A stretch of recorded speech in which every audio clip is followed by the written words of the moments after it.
We're not there yet. This is not... You cannot... Not here yet.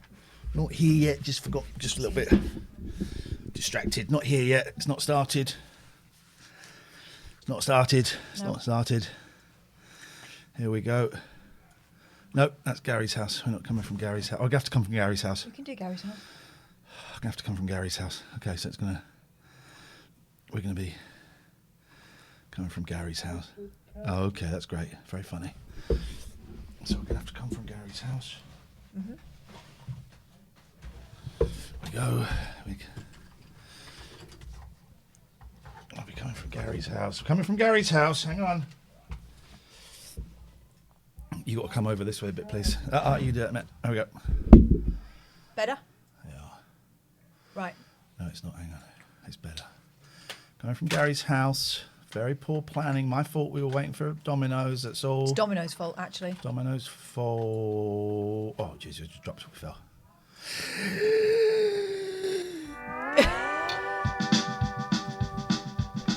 Everybody sing along. The country song about the devil. The devil.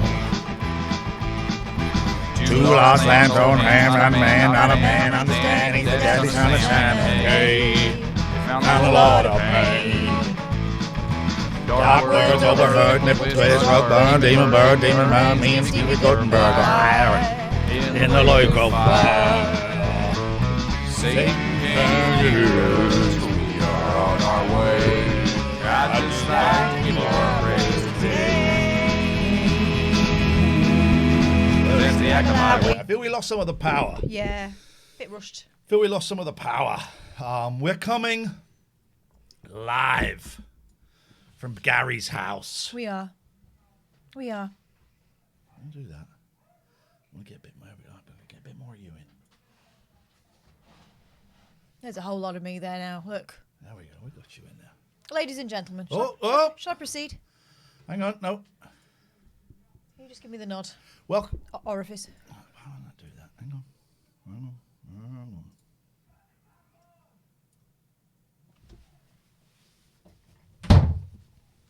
Right. Welcome. Oh, bugger.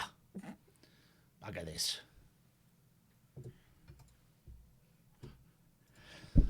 Jeez. Welcome to the late night alternative. I don't think they're getting the full effect of my helm. Shut up. Here we go. There we go. Full helmet. That's better. No, that's better.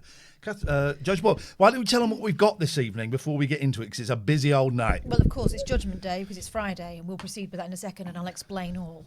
We also have, for those of you who, like us, have been completely engrossed in the televisual phenomenon that is Rock of Love with Bret Michaels from Poison, we're going to have one of its stars from 10 o'clock, I believe, this evening. From 10 o'clock.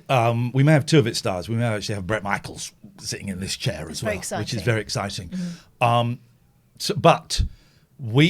It is today. Oh, bollocks.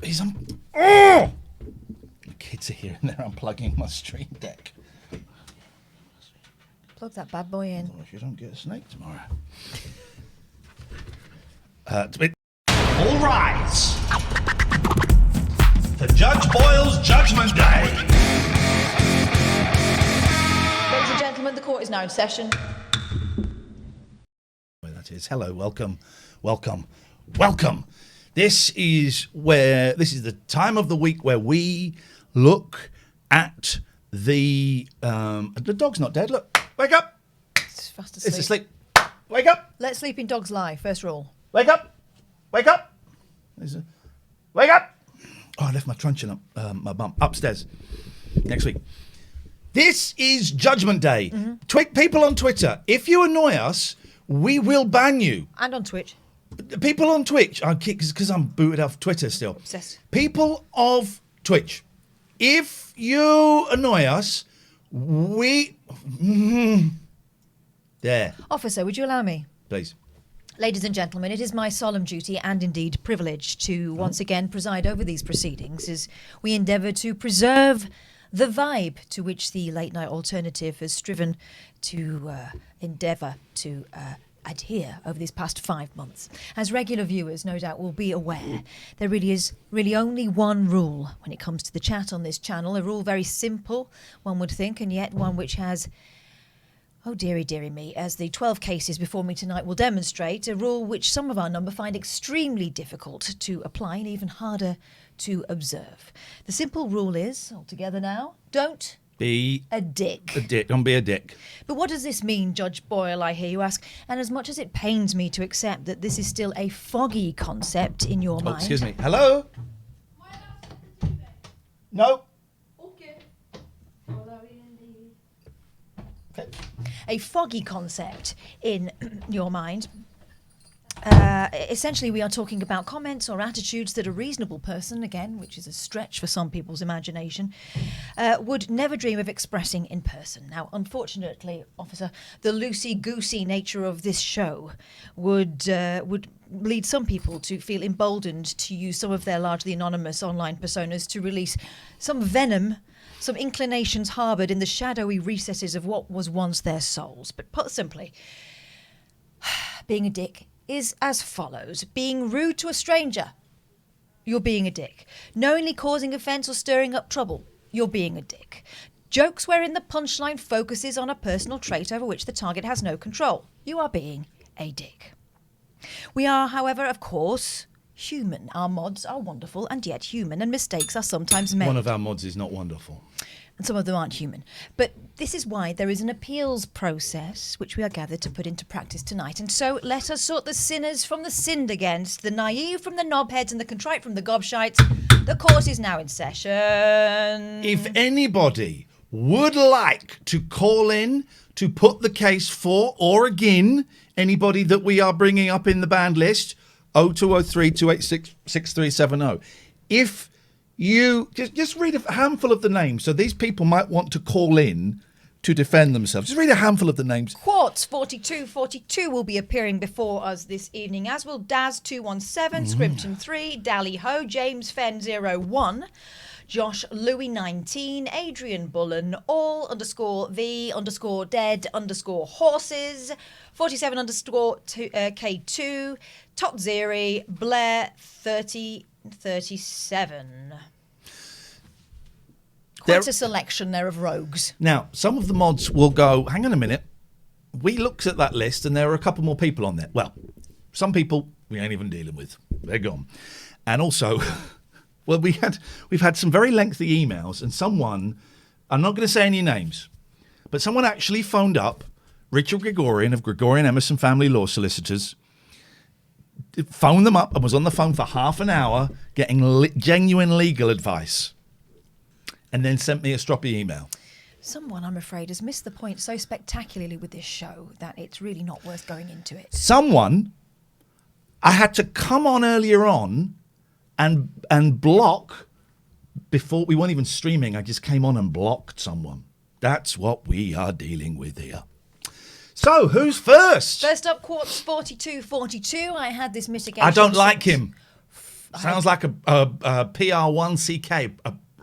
Well, let's see if he indeed is one of those. I want to punch him. 7 days ago, we received the following mitigation. Now, remember that when you submit an unban request, you can put a little note in there to explain yourself, to apologise. Can you imagine? I would suggest that don't double down and be a double dick, because you will definitely get banned. See what got him banned. Yes. So the mitigation in this case was, hello. Zoom is full of spies.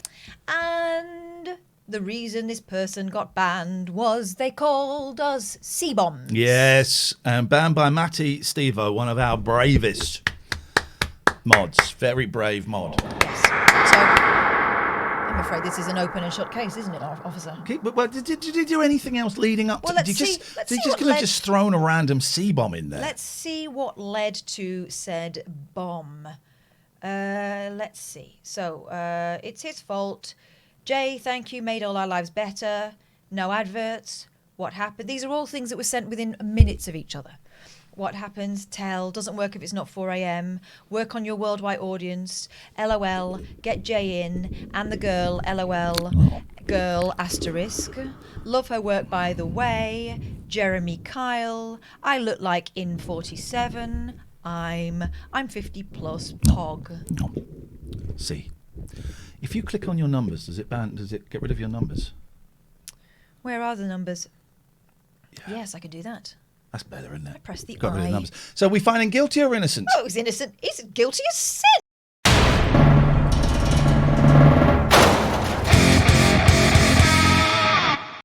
Just send his denial, and I will not be explaining myself.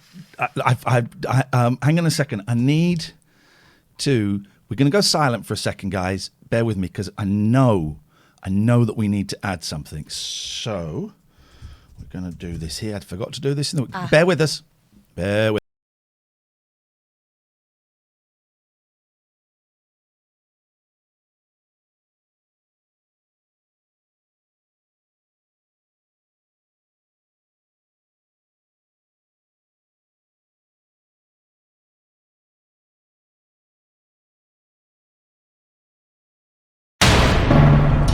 I think he did it.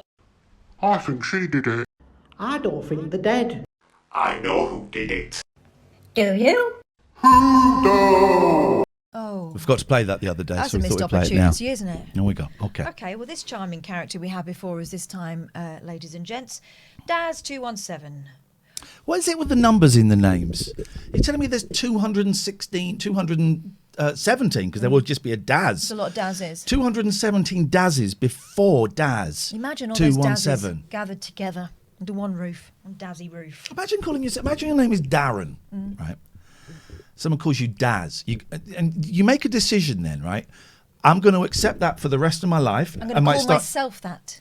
Or I'm going to stop it, and you just go, yeah, I'm Daz. Can I help you? Thank you, Bones, for the sub. Daz217. He did go on rather a lot, but let's look at the night in question that led to the banning, the 9th of the 9th, 2020. Yes. First of all, gold he sent at 23:50. How's that possible? Times are all to cock here. Gold face. Gold. A bemused face. You know that smiley that's got the sideways? It's like sideways though. More like that. Gold. Either. I thought the other site was sponsoring you. Sounds reasonable. Does time matter? So we only get one side of the conversation here. We don't know what was being discussed at that point. This guy looks like Penn. No offence. Okay, also, no offence. putting no offence at the end of something, to me, it sets off the dick alarms. I don't have an alarm on my dick anymore because it was just getting set off too many times. Good luck. Why did coppers used to do this, didn't they? Used to put it down here. To hold it on when they were running. Because you take your head back a bit when you're running, don't you, like that? Yeah, you do actually. Doesn't cost you. What do you mean? How much it costs to ring the number? It's just a normal phone number, Ashtray. Good luck. You're spelt wrong, of course. Looking a bit greyer over the last few weeks. Hey, it's not an issue. I just hope you're spelt wrong again. Well, 2132 is your viewer at Ashtray. 2136. We come to the offending comment. This won't come off now. Look, it's stuck. Is that her name? Full stop. Katherine. I guess we all have our problems. Now, this coming from a gentleman called Daz217. Daz. I thought Daz might be short for Darren. It seems it's short for dickhead. Oh. Guilty.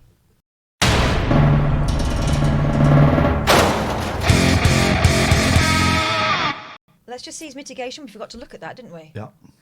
Reading back sounds rather unreasonable. Never meant to cause offence. That's a shit. That's a terrible thing. Sorry, you did. By the way, you can call in for this or you can call in for anything. 0203 286 6370. 0203 286 6370. It's a normal number. If you've got minutes, it's part of your minutes. So you can give us a call anytime you want, guys. Anytime you want. Thank you, Ice Cream Gravity. Scrimpton 3. Scrimpton 3. Scrimpton 3. Please see my message, he says in his little note. Not worth a ban. The caller was droning on at 1 mile per hour for 5 minutes with an anecdote about his sister. Okay. Now, you read that comment because I can see it. This is just say he said this isn't worth being banned for. Well, Okay. he said it twice. Oh, no, he said it once. There we go. It was held for reason of profanity, and sometimes innocent things get trapped in that net, don't they? Read it. Okay, Read it. I'm not going to say the actual words. Nope, I just picked my nose. Sorry, I did pick my nose. He F his sister. He F his sister. He F his sister. He F his sister. He F his sister. He F his sister. What do you reckon, James? Is that a bannable offence? Probably, yeah. It ultimately lies with Katherine, though, doesn't it? Absolutely, it does. And this hang on a second, gentleman. Let's investigate it a little bit more. Well, we'll come to the decision in a minute. James, how can we help you? Oh yeah, I just wanted to maybe get your advice on something, but just update you on what I've been up to today. I've had a sudden sort of wind of motivation for doing something different, because I don't want to get another crabby warehouse job. Put your arm down. This could be a long time knowing, James. Oh, sorry. Go on. Yeah, so I've been looking at courses, and I've studied at uni before, but I only did the first term, and then I dropped out, and then I went again. So I'm not sure about what student funding I've got available. I don't know if you know much about that. Nope. Give it a Google. Google it. Yeah, I've haven't got a clue. It, and they reckon you get 4, and I've got 2, so I don't know if I can use them too. But what I did was... They reckon you get 4 and you've got 2. I don't know what that means. I've used 2 years. Right.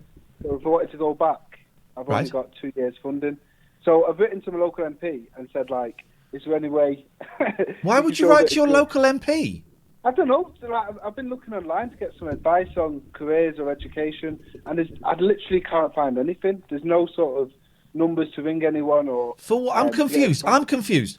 What are you looking for? Are you looking for someone to tell you what to study, or are you looking about getting money to study? Both.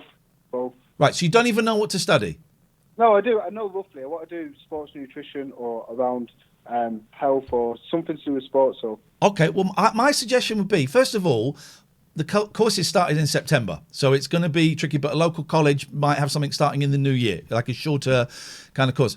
My suggestion would be to find what you want to do first. I could come. And then, because different colleges and universities and local, they'll have different ways that you could possibly get funded. Yeah, because I just want to study. I'm not sure exactly what the course I want to do, but I've got the sort of urge to get back into it and to learn, and they're just trying to find the avenues to do that. But it's really unclear where to find that from. Well, again, I would find the course first. And then you can, if you see a college that's got, check your local colleges first. Well, the only mistake I've made is doing one that's 2 hours away, but actually it works out for the best. But find the college, find what you want to study, and then you speak to the college, because they will know. And you say, look, I'm this old and I've done this and I've done this. Is there any form of funding? I mean, there ain't much funding, and you don't get a grant anymore, if that's what you're thinking. No, that's what I was thinking, because when I last studied, there was a lot of help to do it, and I ballsed it up, and I just want another chance. But Okay. I don't know how long ago was it that you did it? Was that when you were a teenager? Hang on, how long ago was that? 2013. Okay, so I'm sorry, I don't mean to sound. Well, I don't think much has changed since then. I think it was 10 years ago that they changed. Also, they're more likely to want to help a teenager out who can't support themselves than someone who's been in employment for a while. It's tricky. Well, then there might be some mature student, but you've got to find what you want to study first. Otherwise, it's a fool's errand. Going, can I get funding? What for? College course? What course? Oh, I don't know yet. Well, didn't there used to be a place you could go? It was like a purple building. Was it called? Like Connections, or there was something where they used to... Have you Googled Connections? No, that's what I Thank you very much for your call, James. I found that call very frustrating. Yeah. Very frustrating. Also, as a college, if you're a bursar or you're in some sort of administration office, imagine having a conversation with someone who doesn't know what they want. Yeah. Why would you let them on your course? Yeah. We missed this call, so I want to take this. Hello? Oh, my gosh. Hello? Conversation with somebody who doesn't know what they want. Hello? Sorry, I rang the wrong number. What? Well, no, you rang our number up. Oh my gosh. This is Iain and Katherine. Oh, is it? Yes. Oh, well, that's all right then. So did you ring the right number? Yes, I did. How may we help you? Oh my gosh, I don't know. I didn't expect to actually get to speak to you. What did you think would happen if you dialed the number? It was like a prank number. Okay. So you were just phoning it to see if it worked? Yeah, because it. you don't usually get this on. I've actually muted the stream. That's for the best. Yeah. Oh. So you don't. So you're a fan of Twitch. You stumbled upon us and you saw a number and you thought, what? Yeah, it can't be real. Can't be real. Exactly. Yeah. It's real. It's real. Oh my gosh. It's real. So, I don't know. What do people usually say when they ring up? Well, they sometimes say what you're saying. We get a lot of people who think it's not real. Because this is quite an unusual thing for Twitch, isn't it? It's unusual for us. You can talk about whatever you want. What's your name? It's Ashtraymcr. Okay. And that's your name in the chat, or is that your given name? No, that's my name in the chat. I'm a streamer, so that's my stream name. What do you stream? What do you do? I sew, and at the moment doing Twitchmas. Oh. So we're on day 4. Yeah. Tell me more. So what do you sew? I just get patterns off the internet, and I'm just challenging myself to do as many patterns as I can on stream at the moment. That's awesome. Me likey. Yeah. So tell us what you worked on today. What have I worked on today? I had an internet outage, so I wrapped my presents and added some more named baubles on my tree. Beautiful. People follow me because I'm not affiliate yet, and they get a name on the tree.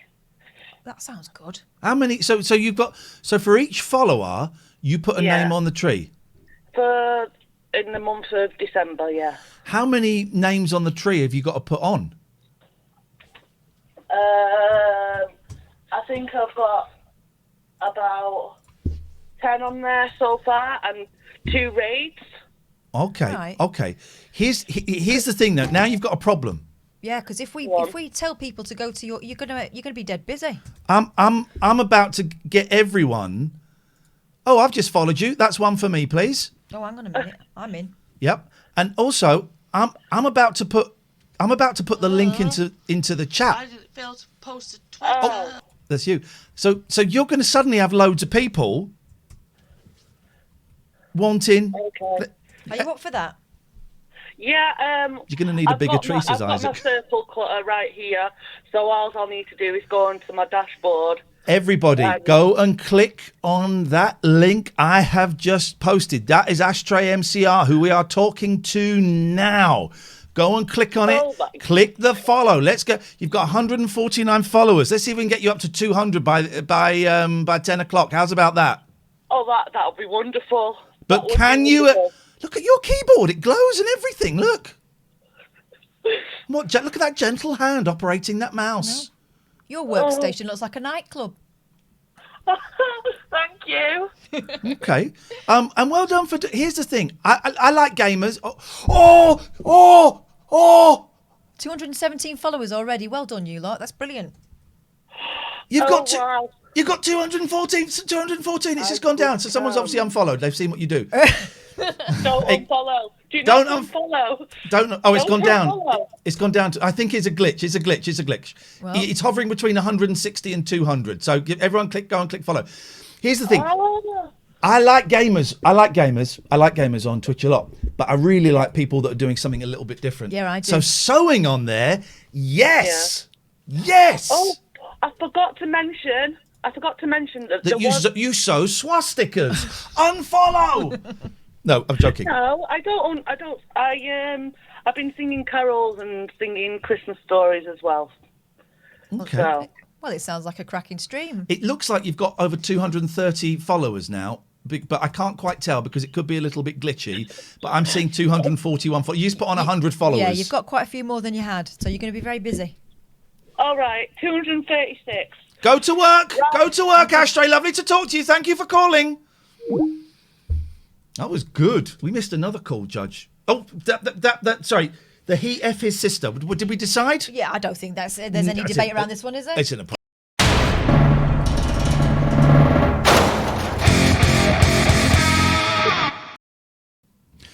0203 286 6370. You can call at any time. We have got Lacey from Rock of Love coming on at 10. Hello? Hello, is that Ian? Yes, who's that? My name's Jake. Hello, Jake. How may Catherine and I service you this evening? Well, hello, Catherine, as well. Not to be rude. That's right. I was looking at some Big Boy update, if we could, please. Big Boy update. Well, an interesting turn of events today. It's been some day. I was streaming the new Call of Duty today. First time I've been streaming games for ages.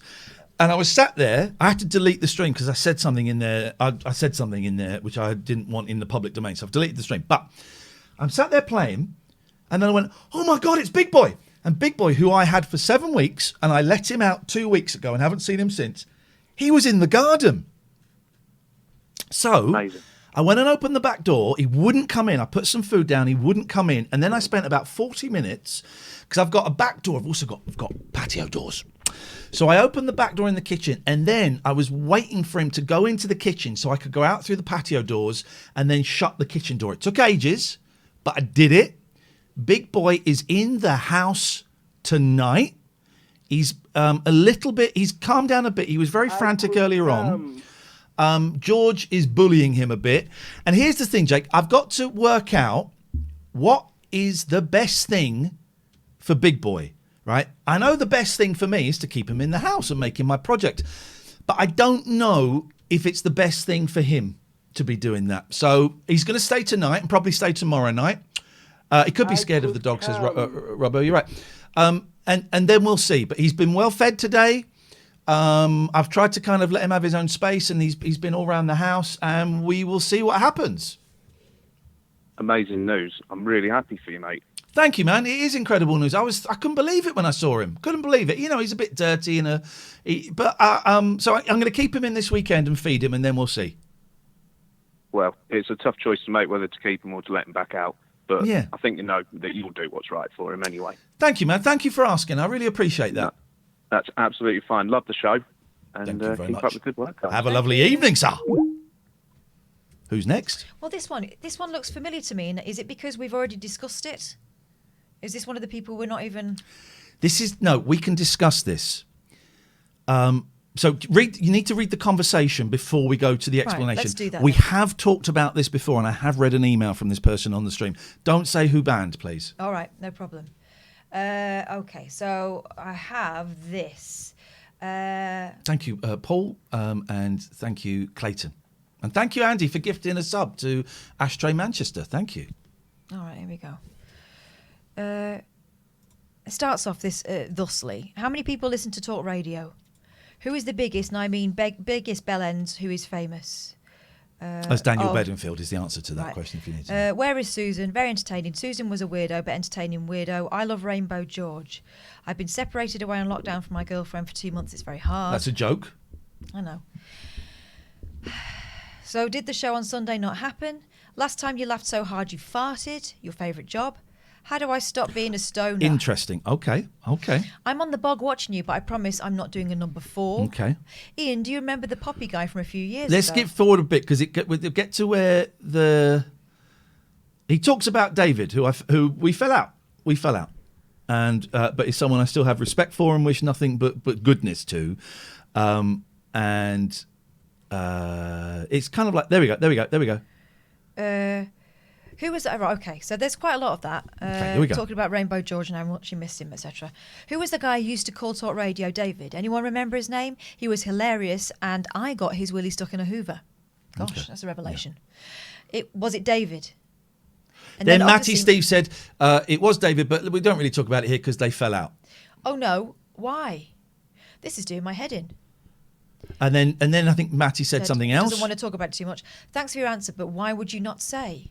Then Pete said, listen, Pete, who's another mob, what's on the tapes? Listen, we got this. I think it's probably just best if we move on. I know this because I saw this conversation take place. Wow, I was only asking, but no need to treat me like a child. Then he got banned. Okay, he got banned. And if you remember early in the week, I read his email he sent me. He's a patron on my Patreon.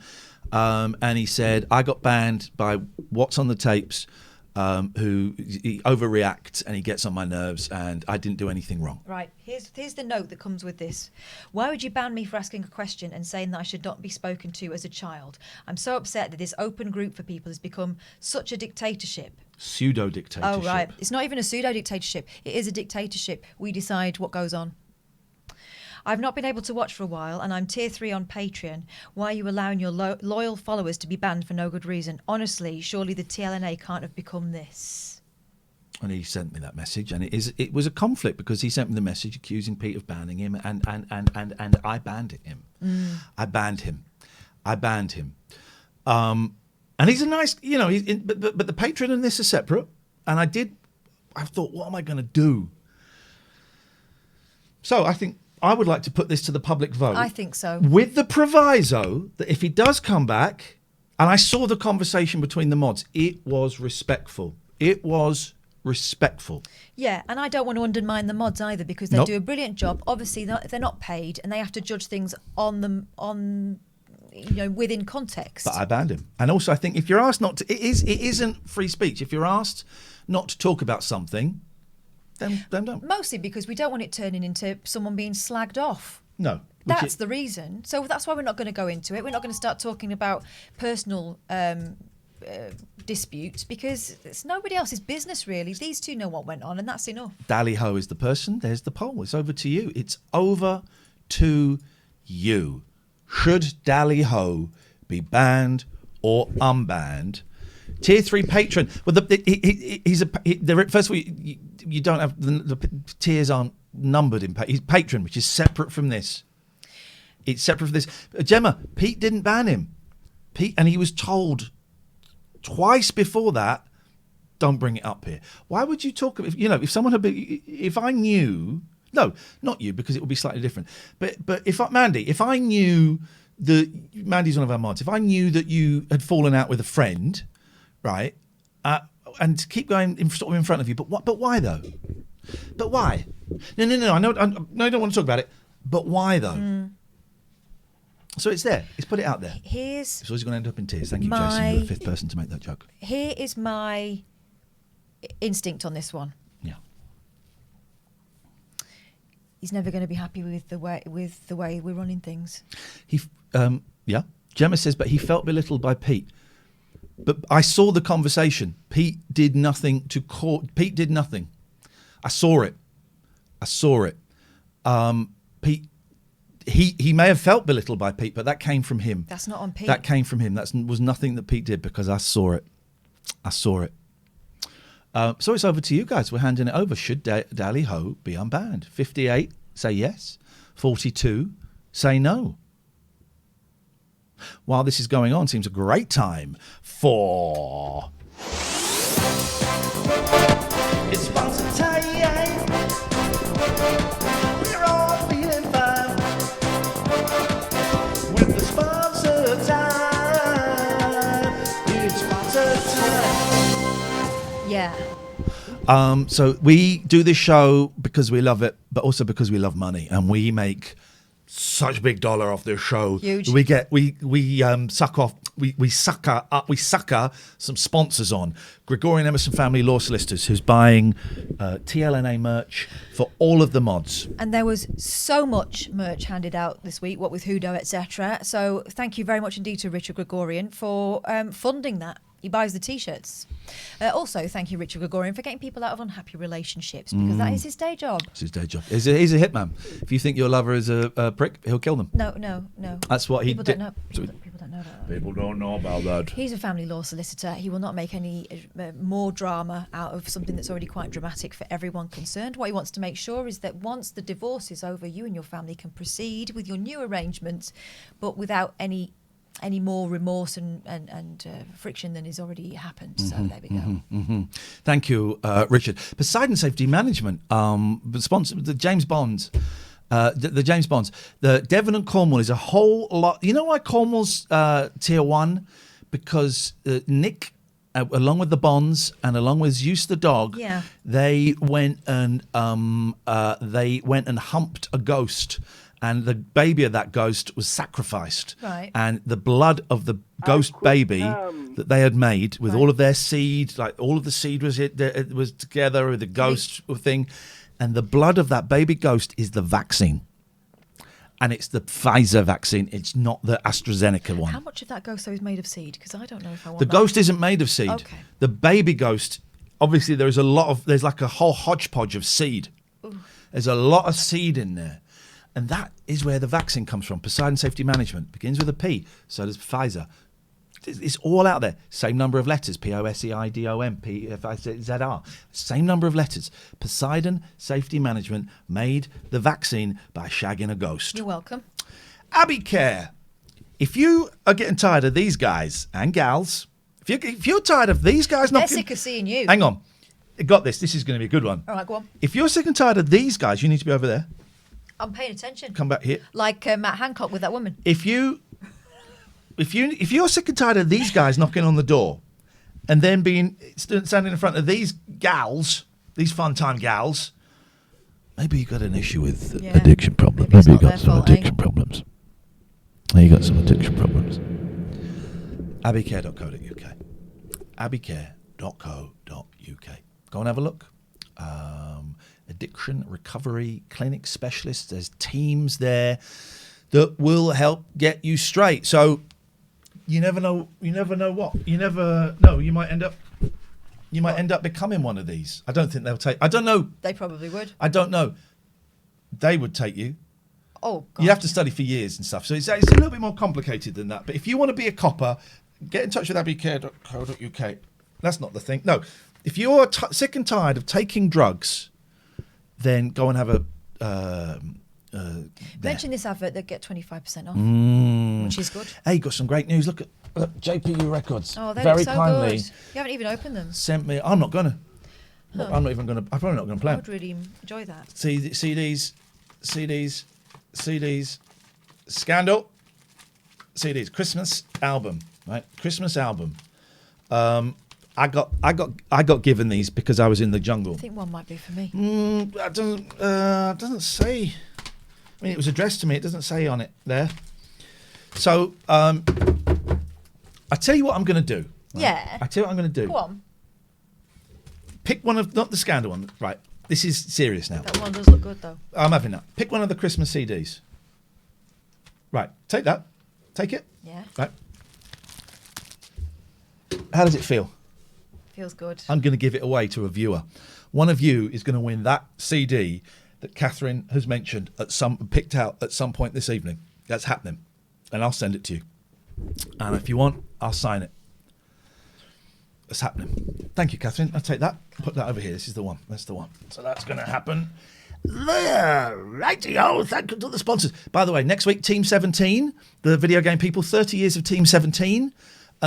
We've got a code that gives you an extra. They're having a big sale. Did they send one for me? No, I got two codes though. They're having a big sale, but I think we've got a code that is going to give you another 17% off in the sale or something like that. It's nuts, right? They're with us next week, so thanking you. Right, Katherine, who's next? Enjoyed that. Fun. What was the decision on Dally Ho first of all? Oh, it was the evil numbers. 52-48. 52% stay. 48% go. Okay. With reservations, I will unban.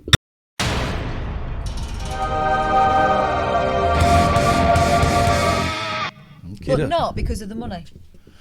Let's have another one, and then Doesn't matter what subscription you are. No, that's if you irrelevant. behave like a penis, you will be treated like It's one. irrelevant. It's the Patreon and this are separate. Okay. We did ban the repetitive sister chap. Yes, we did. Yes.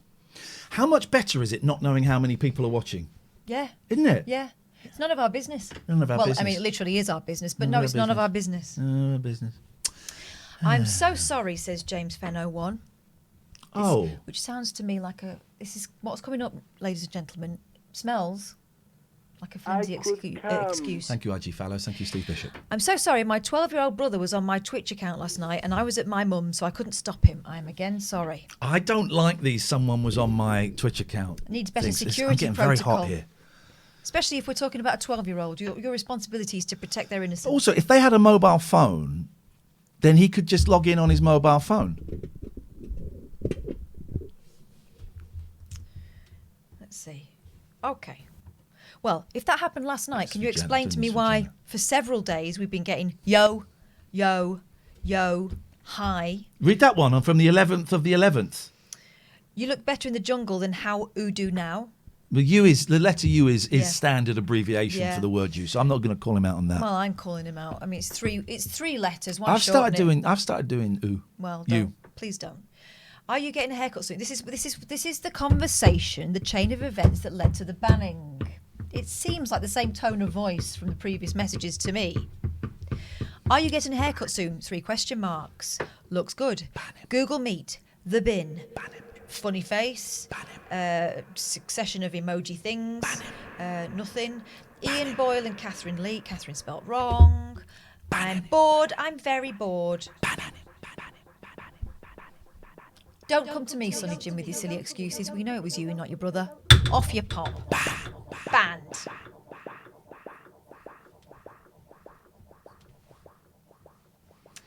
And it's too tad. Oh, it's just like. Okay, here we go. This is an interesting one. You know, I said when you send your mitigation that perhaps maybe you should take a penitent tone, The maybe word say sorry. sorry. Yeah. The word sorry. Damn you, mods are slow. Now, bearing in mind that Josh Louis 19 started his nonsense at 21:12 and was banned at 21:15, I don't consider that slow. But he was spamming the chat. I watched Derry Girls, then spamming the chat. Well, no, first of all, what the hell is this? Face like this? Okay. Then I watched Derry Girls. Then this face. Like loads of times. It was like sleepy. Then this. Yeah, I banned the prick. I banned him. Then this. Then banned. I banned him. I banned him. Yeah, and he's staying banned. Ban it. Here we go. Here we go. All right, this is someone who decided to heckle during Hudo. Now, Hudo, a little bit of fun. Some people didn't find it a little bit of fun. Hang on. Oh, I see. Yeah. Okay. This is a Mandy ban. A Mandy ban. Now, Mandy Mandy doesn't. ban. Mandy A Mandy doesn't bandy. ban. Mandy doesn't ban very often, but when she does, it's usually with a Mandy great bandy. force.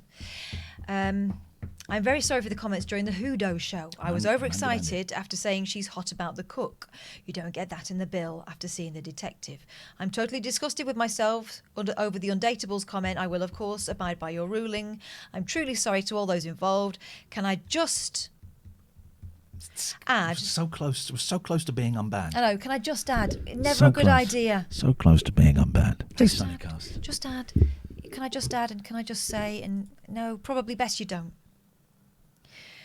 Can I just add that before the show, I discovered my wife of 13 years never wears sock. Thinks this shirt my brain in some way. Big fan, normally nice guy. Merry Christmas. The comment it was basically it was the hoodoo. Yep. And it was the hoodoo, and we had people dressed up. Read the comment. This is like an Undateables reunion, right? When I refer you to my opening comments tonight, I think it was like the third example of being a dick is making a joke where the punchline is about something personal about someone who can't change it. Yeah. So, I mean, this falls squarely into the dick category. Yeah. What do you reckon? I know where I'm feeling. I don't like jokes. I don't like it's a joke about people looking disabled. Different. That's the joke. And I think that's a ban. The ban stands. We don't like any racism, homophobia, misogyny, or disableism. And it's making a joke saying these people, I don't know what the correct terminology Look like is. they have special needs. Is basically what we're saying. Do we still say that? I don't know what we say, but I know what you mean. It's punching down, Raymond Groves, that's right. Also, the apology was a non-apology, it turned out. It started out as an apology and ended up with making light of it. I would suggest we let this person stay banned, but we let them walk off into the sunlight to try and earn a little bit of respect for themselves with this music playing. Let them try and grow into the bigger man that I know They can be. Officer, you spend more time on the front line than I do. I'm willing on this occasion to allow that to happen. Let's let. What's this guy's name? Adrian Bullen. Adrian Bullen. Whoa! Stop the clock! Bullen? Yeah, that's me. What were you thinking? What were you thinking, Bullen? My God, the last minute he's called in. What were you thinking, Bullen? Well, I'm laughing, but that's just nerves. I don't really know. I don't know. It's just a bad call, wasn't it? Yeah. It was just a bad call. Bad call. And I do apologise, and that's not normally me. I just typed it and then pressed enter, and I apologise. Just like that, my heart has softened. It's over to you. Unbanned, but I'm keeping an eye on you, Adrian Bullen. Be good. Not a problem. Well done, Bullen. You're a big man. Good man, I mean, not big. You're a good man. Well done, Bullen. Thank you. Can make all the difference. What a legend. We hang on a minute. Then we need to celebrate that. We just played some of the saddest. We just played some very, very sad music. So let's play some upbeat music. Hang on, here we go. Round the outside, round the outside, round the outside. You know it. Two buffalo gals go around the outside, round the outside, round the outside. Three buffalo gals go around the outside.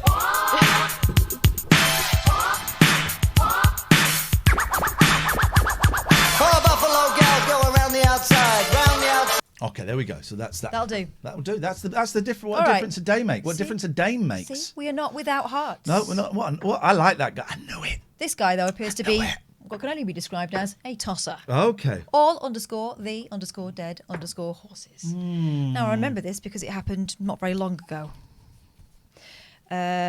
Is this live? I'm new to Twitch, long-time YouTube follow of Iain. Long-time listener, first-time Twitcher. How does a simple man subscribe? Okay, so this happened... earlier this month. Got Domino's cookies actually to have. Then he's back on a different day. I'm new to this. Why did I just get told to do something to a toilet door? Why were they rude to me? I only heard the toilet door bit and Iain giving my number out. We didn't give him I know who this was. Yes. That's why I loaded up this card. Why were they rude to me? I thought I was in a lobby. You'll remember this as well. You're starting to ring some bells, guys. I really don't get this. What's this guy's problem? Called me a dick. Banned all the dead horses. Now, the note that came with this apology was, is anti-Northern not a debate? Guy that said, well, at least I'm not Northern. Yeah. Again, using something about someone that they can't change as a punchline to a, I'm guessing, joke. Can I press the button?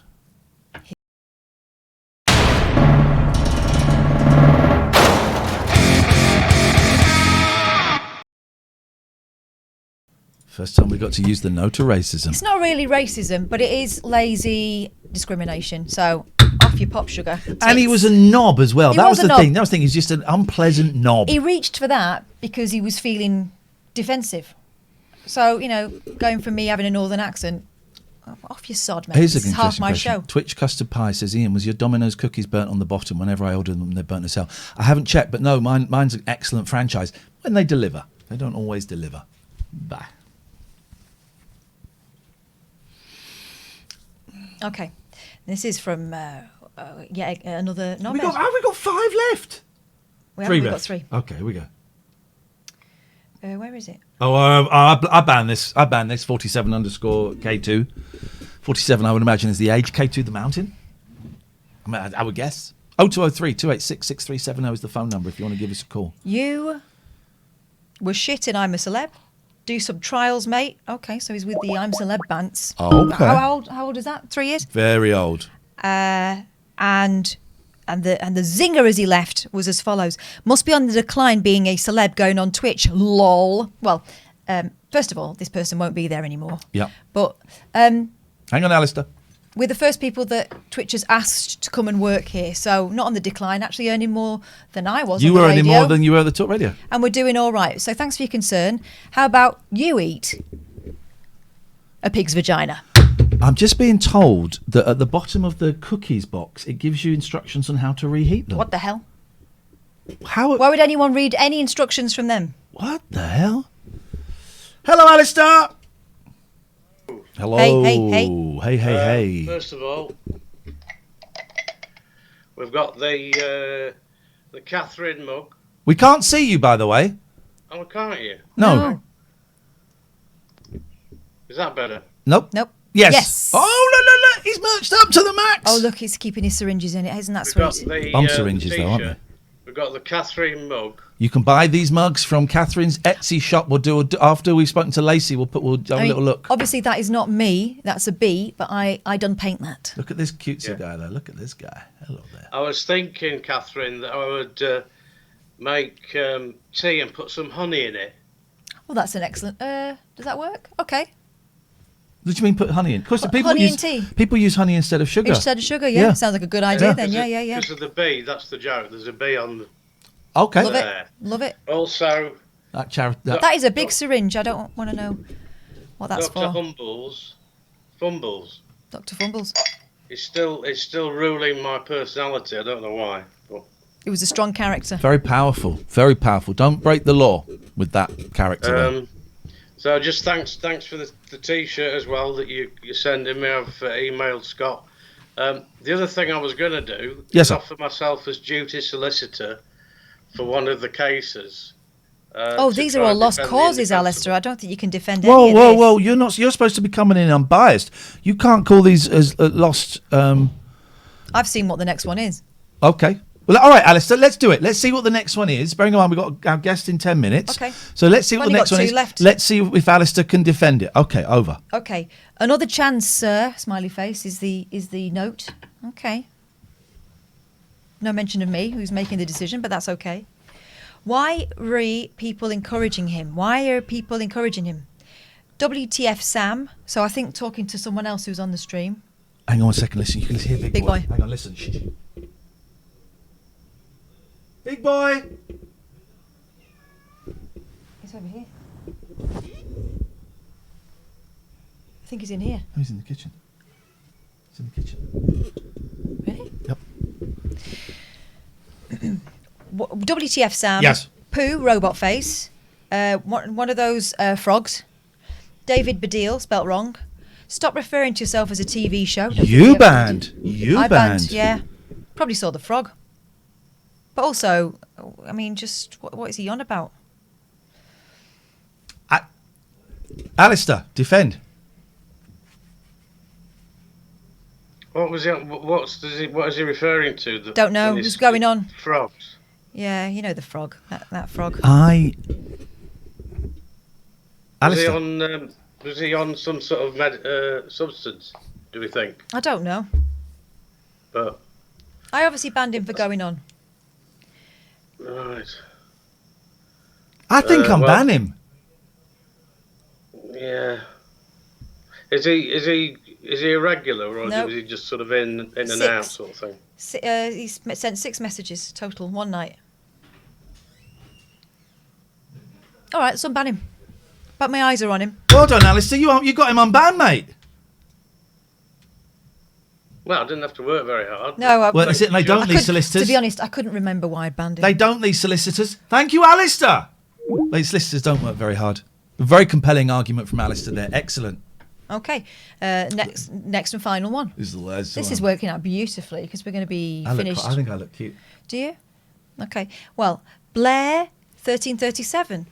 So that means there's a load of them. Are over 700 years old. This was another one banned by Mandy. I remember all my life. And in this particular case, I don't think there's any reason to overturn, but let's have a look.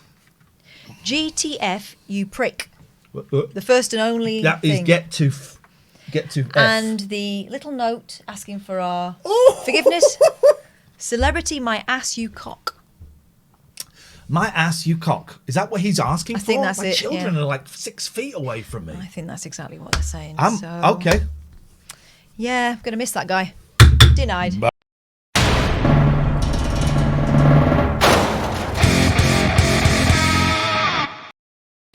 Now, we do have a laugh on these occasions, but, you know, the sanctity of the chat is something we must preserve because we don't want to be overrun by dickheads. No. So, I don't want any dickheads on the show. I just need to quickly go for a wee-wee. Okay, excellent. So I've got no remorse. It's a bit tight because we're in this. I've got no remorse in room. these circumstances with coming down very hard on people. Very Sorry? hard indeed.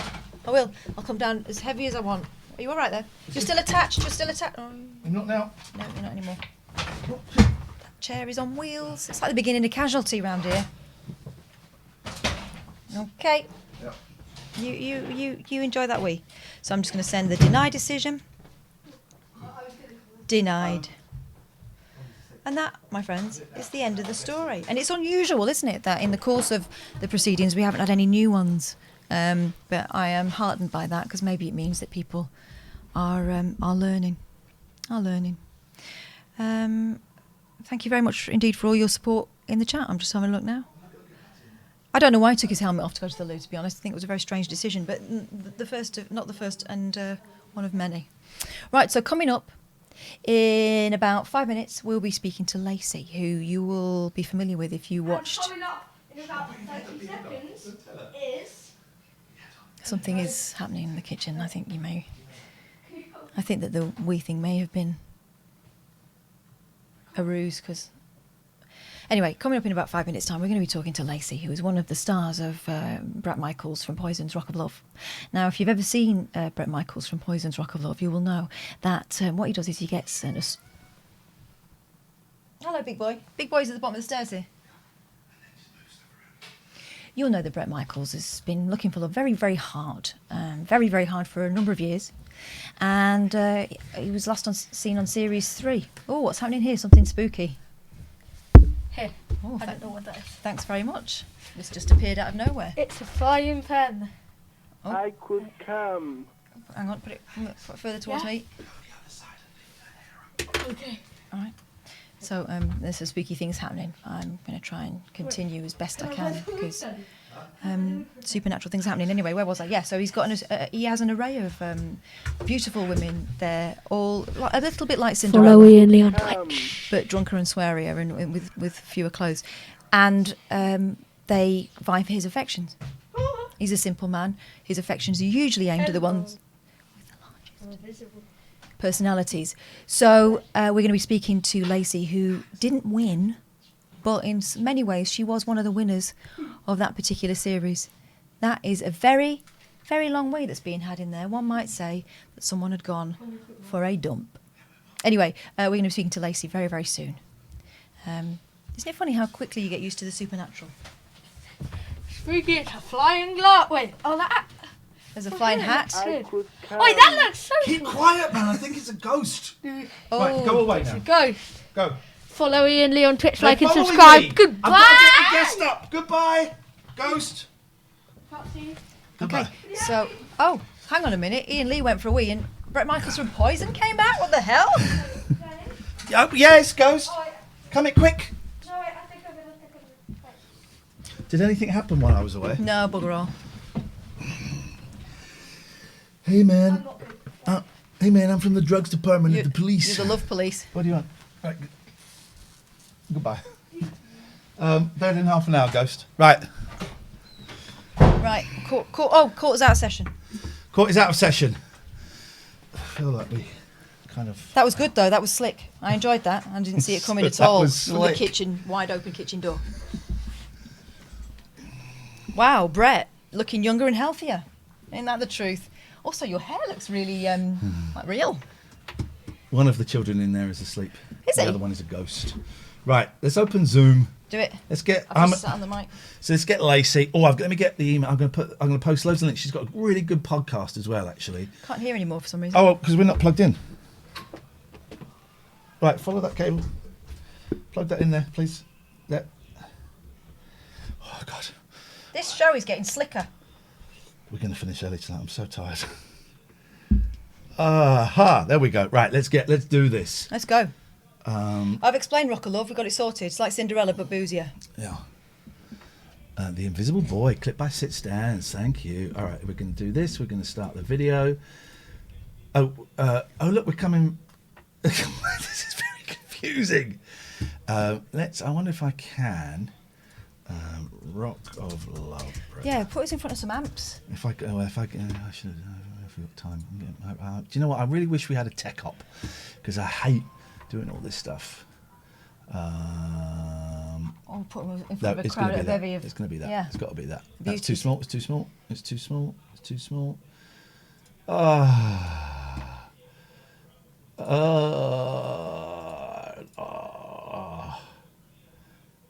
Let's have that. There we go. Do it. There we go. Perfect. Save it, my jazz. Bret. Then what we do is we go here. We go to video settings. We go to background, and then we're gonna add image. Where did you save it? You'll save there. There we go. We're gonna move. I can't move it. That's as good as it's gonna be. Perfect. So that's us there. And then I'm gonna add it here. Add Bret. Add image. Oh, there we go. Dude, can you shut the living room door, please? Excuse me. I think it is shut. What? Oh, okay, I've just got to do this. Well done. Right. Beautiful. Where is she? Where is she? Where is she? I did send her the link, didn't I? I bet she's got... Well, no, maybe she hasn't. It's only 10 o'clock now. Yeah, it's all good. Where did that picture save? Did it save there? There we go. There he is. There's All the aflame. Man. There's the man. Transform, fit to screen, stretch it out. Yes. Stretch it out. Bret Michaels from Poison, that is. What a man. There we go. Right, now we wait. I feel like Doggo is like, FFS, you've got to give me a break. I feel like we're not delivering the goods. It feels a bit flat. I feel flat tonight. It's all right. I feel flat tonight. Yeah. But there's been some quite interesting progress, hasn't there, over the last day or so, in terms of diagnoses. Oh yeah. So it's been suggested to me, although my sister strongly disagrees. But Oh, does it's she? been suggested to me that I might have not AIDS. What is it? ADHD. ADHD. That I might have ADHD. And this is not by someone like random in the streets, by someone who deals works with within the mental health. Someone who deals with people. I might have ADHD, but I want to know how do you get tested for that? How do you get tested for that? Has anyone in the chat been tested? No jokes, please. We're actually serious. How do you get tested? Because you go on the things and you answer these little jokey surveys, but they're rubbish. Because But they're those surveys where you can tell what question you're supposed to answer. It's like those boyfriend. Does your boyfriend really love you? Tests that they'll do in Jackie and stuff. So I'm wondering. Andrea HH, psych after GP referral. So it's a conversation with GP first up, I think. Yeah. Okay. Well, I might go and speak to Mutation Has Autism. Okay. What have you got, Kev? I don't know. Okay. You don't know? It's unexplained. I'm a little bit. I'm nervous. You should be. I'm very nervous. We're going to ask Lacey to start her video. There we go. Ah, it's Lacey! I see you. It's actual Lacey. Now, I might have to change something here. Hang on 1 second. Can we hear you? Can you hear me? Yes! Yes, we can. Let me just hang on a minute. Now, amazing. Now what you didn't know is that I actually, because this is the first time we've met, but that I actually look like Bret Michaels. Just like him. I have this really strong desire to arm wrestle her to get with you. Do you know what? There's no arm wrestling required. You can have him. Shut the front door. What is this? I have you know, I'm also a police officer as well. Yeah, so he's multifaceted. Lacey, how the devil are you? I'm doing fantastic. Thank you so much for asking. Even better now. It's nice to meet you guys. Nice to meet you Look too. at that. You've got your Christmas stockings up there. What does that one say at the back? Bar humbug. Bar humbug. Come on, man. Of course. I have to blame my my husband for that one. He has more of like a cynical sense of humor, even worse than I do. So Listen, Rock of Love was when was your season? Season 1, was that 2007? You were correct. Oh my, that was ages ago. I didn't think it was that. We only just discovered it, right? Yeah. Like literally 2 months ago So by this accident. is new for us. We're still quite excited about it. This is brand new for us, and we've done all 3 seasons in 4 weeks, 5 weeks. Wow. Yeah, wow. I'm I've got so much to ask you. Yeah. I mean, you lived through extraordinary times, Lacey. Absolutely. How did you guys discover the show? It was on Amazon Prime. So I was looking for I had a friend over, and everyone's completed Netflix and Amazon with the lockdown. Everything has been watched and seen, and we were watching a movie with a rock band in, and then it said, "Oh, you like this? You might like this." Rock of Love, Bret Michaels from Poison. So of course, and it's horrendous, it's hilarious, it's awful, it's shocking, it's the most addictive thing I've ever seen in my life. How did you get involved in it? So, okay, the production company that produced Rock of Love, they're called 51 Minds. And of course, the original network was VH1 back in the day. And so 51 Minds, before Rock of Love, they did Flavor of Love with Flavor Flav. And prior to that, they had a show called Surreal Life. Are you guys familiar with Surreal Life? That rings a bell. I don't think I ever watched it, but it was I'm one of aware the of- first reality TV things. I'm aware of Flavor of Love because I've been told a woman does a poo on the floor in there. Haven't seen that yet. But yes, Surreal Life, I've heard of it. I don't think I've seen it. Okay, so this is how I got started. This is how I got drawn into this whole entire crazy reality world. So Surreal Life was an amazing reality show produced by the same producers as Rock of Love, Flavor of Love, blah, blah, blah. And basically, the premise was you have all of these interesting celebrities, if you will, who live in a house together, and let's watch all their crazy shenanigans. But it was great. It was a great cast. Every season was somebody different. It was anyone from like Vince Neil from Motley Crue to Adrian Curry, who won America's Top Next Model. Top Model, yeah, I remember her. Yeah. And I mean, Tammy Faye Baker, who was part of a whole scandal in the 90s with her husband, Jim Baker, who was a televangelist who got caught like singing. Yes. Yeah, Tammy Faye Baker was on there, just like anybody imaginable. Oh, MC Hammer, do you guys, this is gonna Yes, date we me. know You Hammer. can't touch this. What time is it? Yeah. Hammer time, isn't it? Yeah, Vanilla Ice. I mean, yeah, you got it. Yeah, Ice Ice Baby. So it was just, these were the types of characters that were on these shows, Surreal Life, and they were so much fun. And so from there, Flavor Flav was introduced to the reality TV world because he was on one of the final seasons of Surreal Life. The same season that Flavor Flav was on, Bridget Nielsen was also on. Wow. And Bridget Nielsen, who's like this 9-foot tall Norwegian goddess, and she and Flavor Flav, of all people, ended up hooking up. They did. I remember that. That's like a fever dream, but it I happened. do remember that. Yes. It was nuts. And so from there, the production company decided to create the show Strange Love, which starred Bridget Nielsen and Flavor Flav. And then from there, they went with Flavor of Love. So I was addicted to all of those shows. I was just super, super into them. And at the time when all these shows were happening, I had been doing music. I'd been touring around the US in a rock band since I was 18 years old. And that was kind of my thing.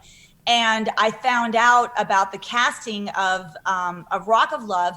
And I sort of just did it like, oh, that could be fun, let's see. And so when I did the audition, I ended up getting cast for it. And I almost chickened out. I almost backed out and didn't do it because I was like, I don't know, my career musician, I won't be taken seriously. Yeah. And then I was like, I need to get over myself. That's stupid. Like, how often do you get an amazing opportunity to be on a freaking reality show like this? So there you have it. If you hear a cat meowing, I've got 4 cats, Lacey, and I've also kind of taken in a stray. And he is loud. I've had his balls chopped off, and he's kind of doesn't really want to be here. So if you hear him meowing, there's not cat torture. It's just big boys kicking off. Anyway, so I love it. I'm an animal person. So really, have you got pets? I have 4 dogs. Oh. I have 3 Great Danes. And then, I'm like, my husband and I don't have kids. We have dogs. I have 3 Great Danes and then plus 1 little guy that we got from the SPCA. He's like a little King Charles Cavalier mix or something. Beautiful. So, yeah. So when did you know? Because this is the thing. I've been listening to your podcast, right? Talk of Love, and we're going to put all the links in the chat in a minute. And when I'm locked out of Twitter, once they let me back into Twitter, I'll tweet them. But we'll put all the links. And we've been talking about it for the last week or so. The first episode I heard was you talking to Christy Joe from season 2, and you say to her, "I've learned so much from this. Did you know it was going to be Bret Michaels?" And she said, "Oh no, I thought it would be Tommy Lee." So did you know it was going to be Bret Michaels? What did you know when you went for the show? I did, but I'm sort of a hard ass, surprising, about getting information and having like a little bit of control of my destiny. So when I was auditioning for the show, originally they didn't want to tell me who it was. Right. And then I was like, well, I don't know if I want to do the show then. Like, how can I base a decision not even knowing who the person is? Like, what if it's somebody that I hate? Or what if it's, like God only knows, Right. So I didn't really want to take that gamble. So I was kind of being wishy-washy anyway. As I said, I was starting to kind of chicken out a little bit, but then they eventually could tell that I really needed this information to make a decision. So they just said, all right, it's Bret Michaels, but please don't tell anybody. And the funny thing is, the same thing happened when I did Charm School with Sharon Osbourne, because prior to my season of Charm School with Sharon Osbourne, there was a Charm School with the Flavor of Love girls, and the host of that was Monique, the comedian, and comedian / actress, I guess I should say. So I thought Monique was cool, but she wasn't anybody that I particularly resonated with. I didn't really know her. I wasn't that familiar with her work. So when the producers asked me to do Charm School, I was like, well, who's the host going to be? And they're like, well, we can't really say. And I'm like, well, I guess I can't commit to doing it then. And they're like, okay, we can tell you, but just don't tell anybody. I'm like, man, you guys fold quick. And so they told me it was. They told me it was Sharon Osbourne. I'm like, fuck yeah. Am I allowed to curse? You can say fuck. Yeah, of course you can. We expected nothing less from you, Lacey. Right. We've seen everything. Yeah. So much beeping, it sounds like Morse code. So yeah, I was like, fuck yeah. I love Sharon Osbourne. I love Ozzy. So I'm like, absolutely, I'm in. I forgot what you asked me. No, it doesn't matter. No, do you know what I find really impressive? The fact that you managed to get the producers to play your game rather than the other way around. Because watching it now, part of the shock factor is, my God, you watch it now and it seems like such a long time ago, some of the things that they're asking you to do, some of the manipulation that was at work. I mean, thank God that you saw through it pretty early on and they knew they couldn't mess with you. Yeah, it's interesting because I didn't realize until I did the podcast, you generally only see the world through your own perspective because that's the only perspective that you truly have. And then you really have to go outside of yourself to see other people's perspectives. And sometimes you do that and other times you don't. So for me, being on Rock of Love was so much fun. I had a great time. I loved every aspect of it. And when I brought some of the girls on to the podcast, I was shocked at how many of them said it was really, some of them even used the word trauma. It was a traumatic experience. And I was like, wow, that's so crazy that I just assumed everybody shared the same experience that I did, but like, of course not, So what I started realizing among talking to these girls, because I had a little bit of an advantage because I had been doing show business and entertainment in one form or another prior to the show. So for me, whenever I see cameras, I'm like, all right, it's showtime, let the devil. And you're at work, right? As far as you see it, you're at work. Now I'm working. It's not right. Absolutely. And so in normal day-to-day life, in real life, if you will, I am a relatively guarded person. So I'm not really one that wants to put my vulnerabilities and my insecurities out there anyway. So that is sort of normal to my personality unless you really know me, So going on the show, like, of course I wasn't going to be like, oh, here's my vulnerable self. I'm wearing my heart on my sleeve. I would never do that anyway. So I sort of created this character that, to be honest, was completely influenced by Tiffany Pollard, AKA New York, from Flavor of Love, and that show, which I was obsessed with before I even got to audition for Rock of Love. So I just thought she was so freaking cool, and she just ran that house. She called herself the HBIC, head bitch in charge. So I was like, that's the way to do this, And so I went and started going with this character. And then the producers would, pull me aside every so often, be like, Lacey, this is brilliant. Good job. Keep it up, And so that's what I did. So in hindsight, in analyzing everything through this podcast that I've been doing this year, in hindsight, I'm realizing that doing that character had more benefits than I even realized while I was doing it. One of the benefits is it sort of creates a shield. You're not, this isn't, people can attack you, but they're not really attacking you. They're attacking Lacey from Rock of Love, not Lacey Sculls, the individual. A character. Yeah. And it was like, it really was a protection. I wasn't putting myself out there, whereas the other girls were really being their true vulnerable selves. So then, of course, they felt duped and burned and taken advantage of and exploited, of course. And some of them were really young, weren't they? And they hadn't had much experience of life. It was like their first time away, all that kind of stuff. Yeah, there was one that was like 3. Another one she was like 4. It was the Christy Joe episode Christy Joe had a hard time in there. She had a hard time, and she says in the podcast, The Talk of Love, and I've just posted the links in the chat, guys, so go and have a little look at those links. And it's a great podcast as well. You can either watch it on YouTube or you can download it as a listen to podcast, and it's great. If you've seen any of these shows, go and have a listen to it. But Christy Joe talks about how there would be shots of her crying, and that was because she'd said to the producers, I've had enough, I'm leaving. And then they'd wave the contract in her face and say, well, if you leave, we're going to sue you for $1 million. Now, I heard this after we'd seen the whole 3 seasons. So for us, it was all a bit of fun and maybe some sadness. Maybe there were some people with alcohol issues there who perhaps shouldn't have been there. But hearing that from Christy Joe, it kind of puts a whole different perspective on what it was for a lot of the women. Yeah. Obviously not for you. And there were some that obviously thrived on it and enjoyed it and, took it for what it was. But for some people, it was There would be a huge abusive. scandal if that came out now. Yeah. There would be a huge scandal because it's quite obvious that is manipulation, and that's holding someone to ransom, literally, isn't it? And so you were shocked to hear that when you spoke to some of the women that have been on there. Yes, another one, Sam from season 1 Rock of Love had a very hard time. She was crying all the time and wanting to leave and begging the producers to let her leave.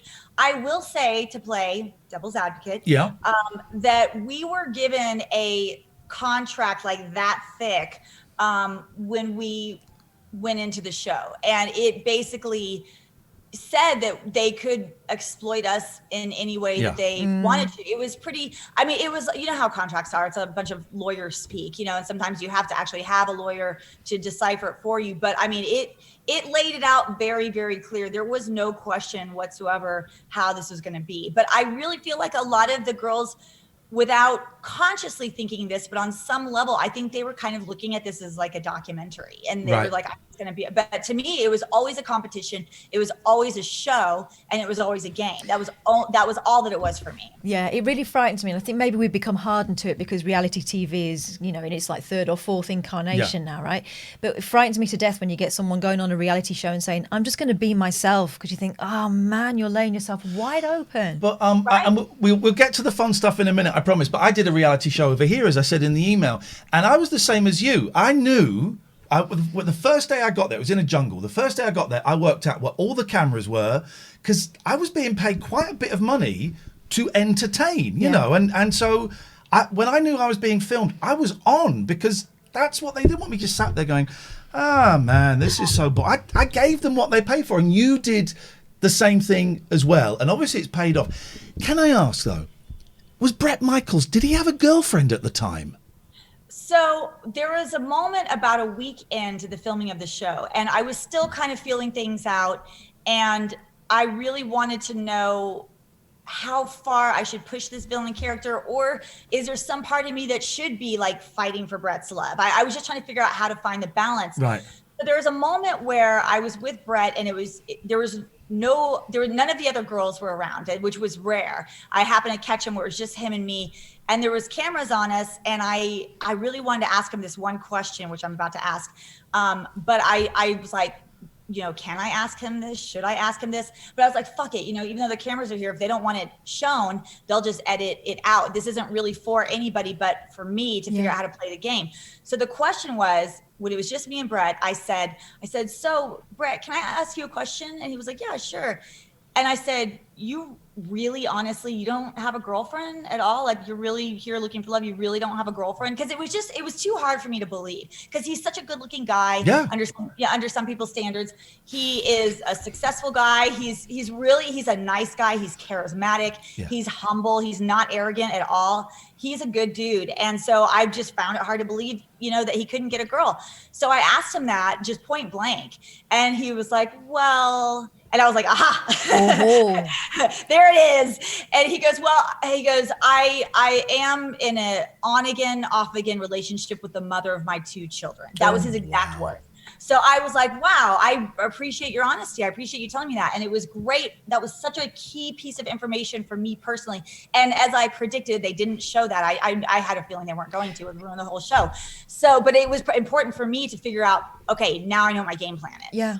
I think the moment that shocked us most, and there were plenty of shocking moments, was when that French woman showed her fanny off. Oh, that didn't shock me at all. I saw her on Celebrity Big Brother, so I'd seen it all before. But no, there was a bit at the end with the reunion. The reunion shows for me seem like the most real, right? Oh, the reunion shows. And it was when all of a sudden, right, this girl who has been vying for his attention for all this time, this whole thing, came in and she looked broken, and she revealed that they hadn't seen each other for months. He hadn't even walked her back to the hotel. He sort of dropped her off, mafia style, rolled her out into the street. Incredible. That didn't seem like that was the way it was going to go, from the very kind of sexy atmosphere that kind of show created. This hints that there was more going on behind the scenes, and that Bret was, working his way through all the women, basically. That was really shocking to us. We thought, how much of that is real then? Yeah. That's a great observation. Yeah, you're 100% right. It was surprising to me. I think the person you're referring to is Jess, the girl with the pink hair. So he said something like, I wasn't allowed to walk you up there. It's like, well, hang on a minute. You're Bret Michaels from Poison. He's been making out that he's been screwing all the girls in the house. So what now? He's not allowed to be alone with you? Right, yeah. So I was surprised by that only from the perspective of, again, I was a fan of Flavor of Love. So from my perspective, the reason I knew this couldn't be completely real, that was my suspicion, was because Flavor of Love won. Flavor Flav went through all the 20 girls. He found his love. The end of the show, yay, we're, Flav and Hoops are together. And then season 2 rolls on. Oh, it didn't work out with Hoops. So we're going to try again with these other 20 girls. Like, yay, Delicious wins. Yay, Flav and Delicious. Oh, that didn't work out either. Flavor of Love 3. And I'm like, I see a pattern here. Yes. So that was my mindset going in. It was surprising to me, the girls that really fell for him and thought this was going to be real. But then again, I'm placing my own, own observations onto them. Maybe they didn't watch Flavor of Love. Maybe they didn't do the homework that I did. But yeah, Jess was like really super into him. Heather was really super into him. Wow, you can tell. She told me that after Rock of Love, she told me that she went into a deep depression. Right. That was her exact words. Jess was really devastated by the whole thing too. And as I said, I think they just believed that this was going to be a real thing.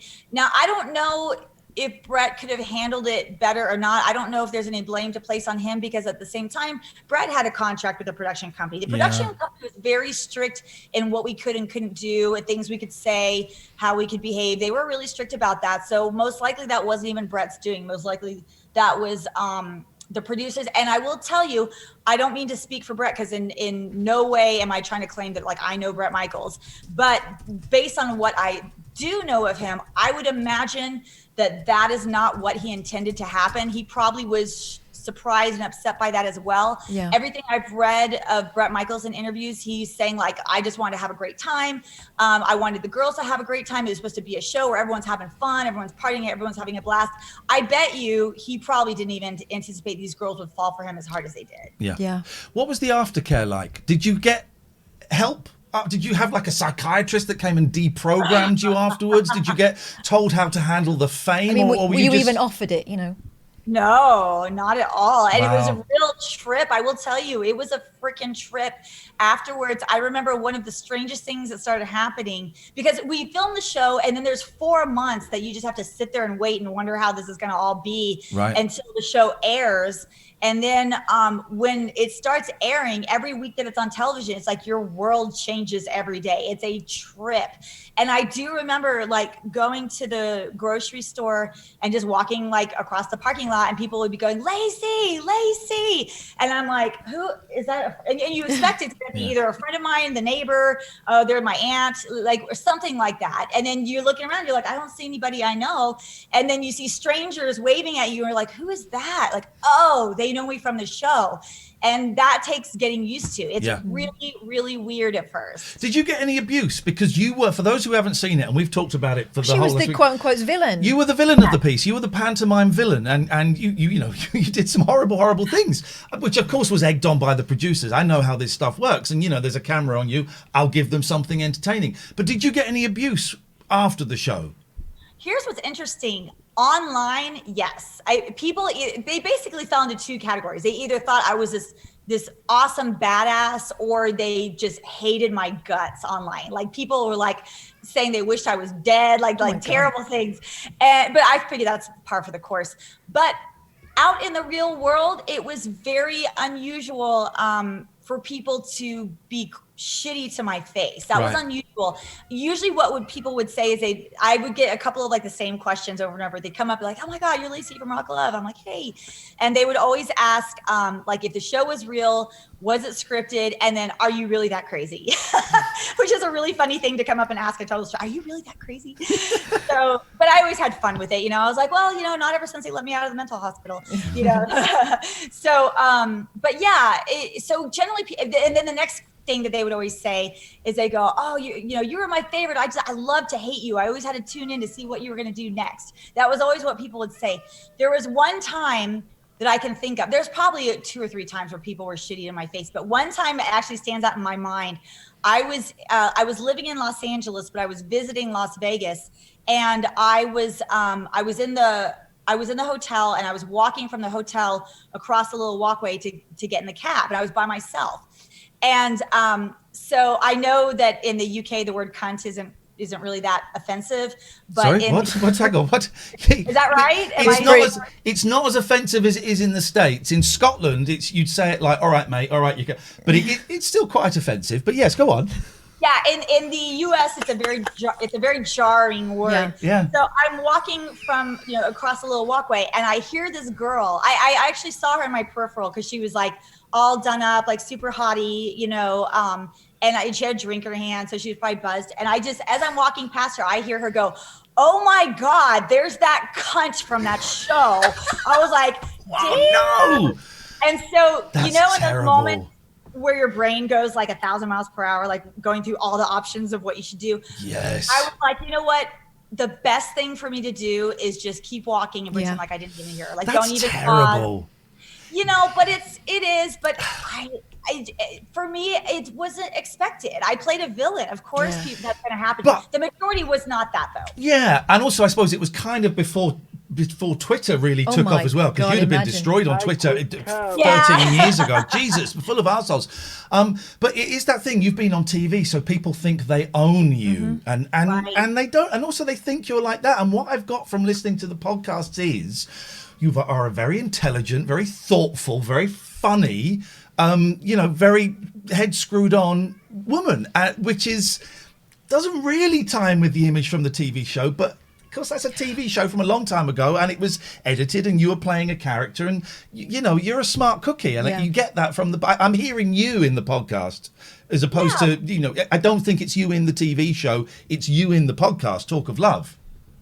Yeah, I appreciate you saying all that. Thank you so much.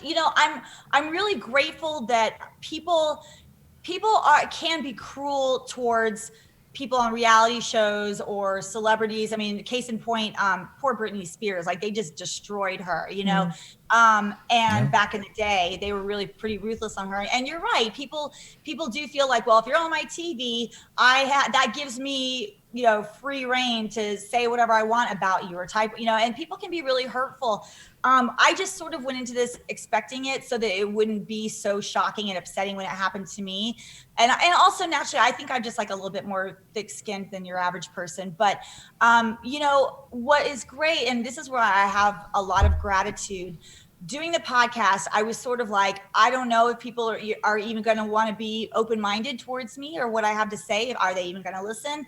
And so I was a little apprehensive about it, but I was like, I'm just going to go for it.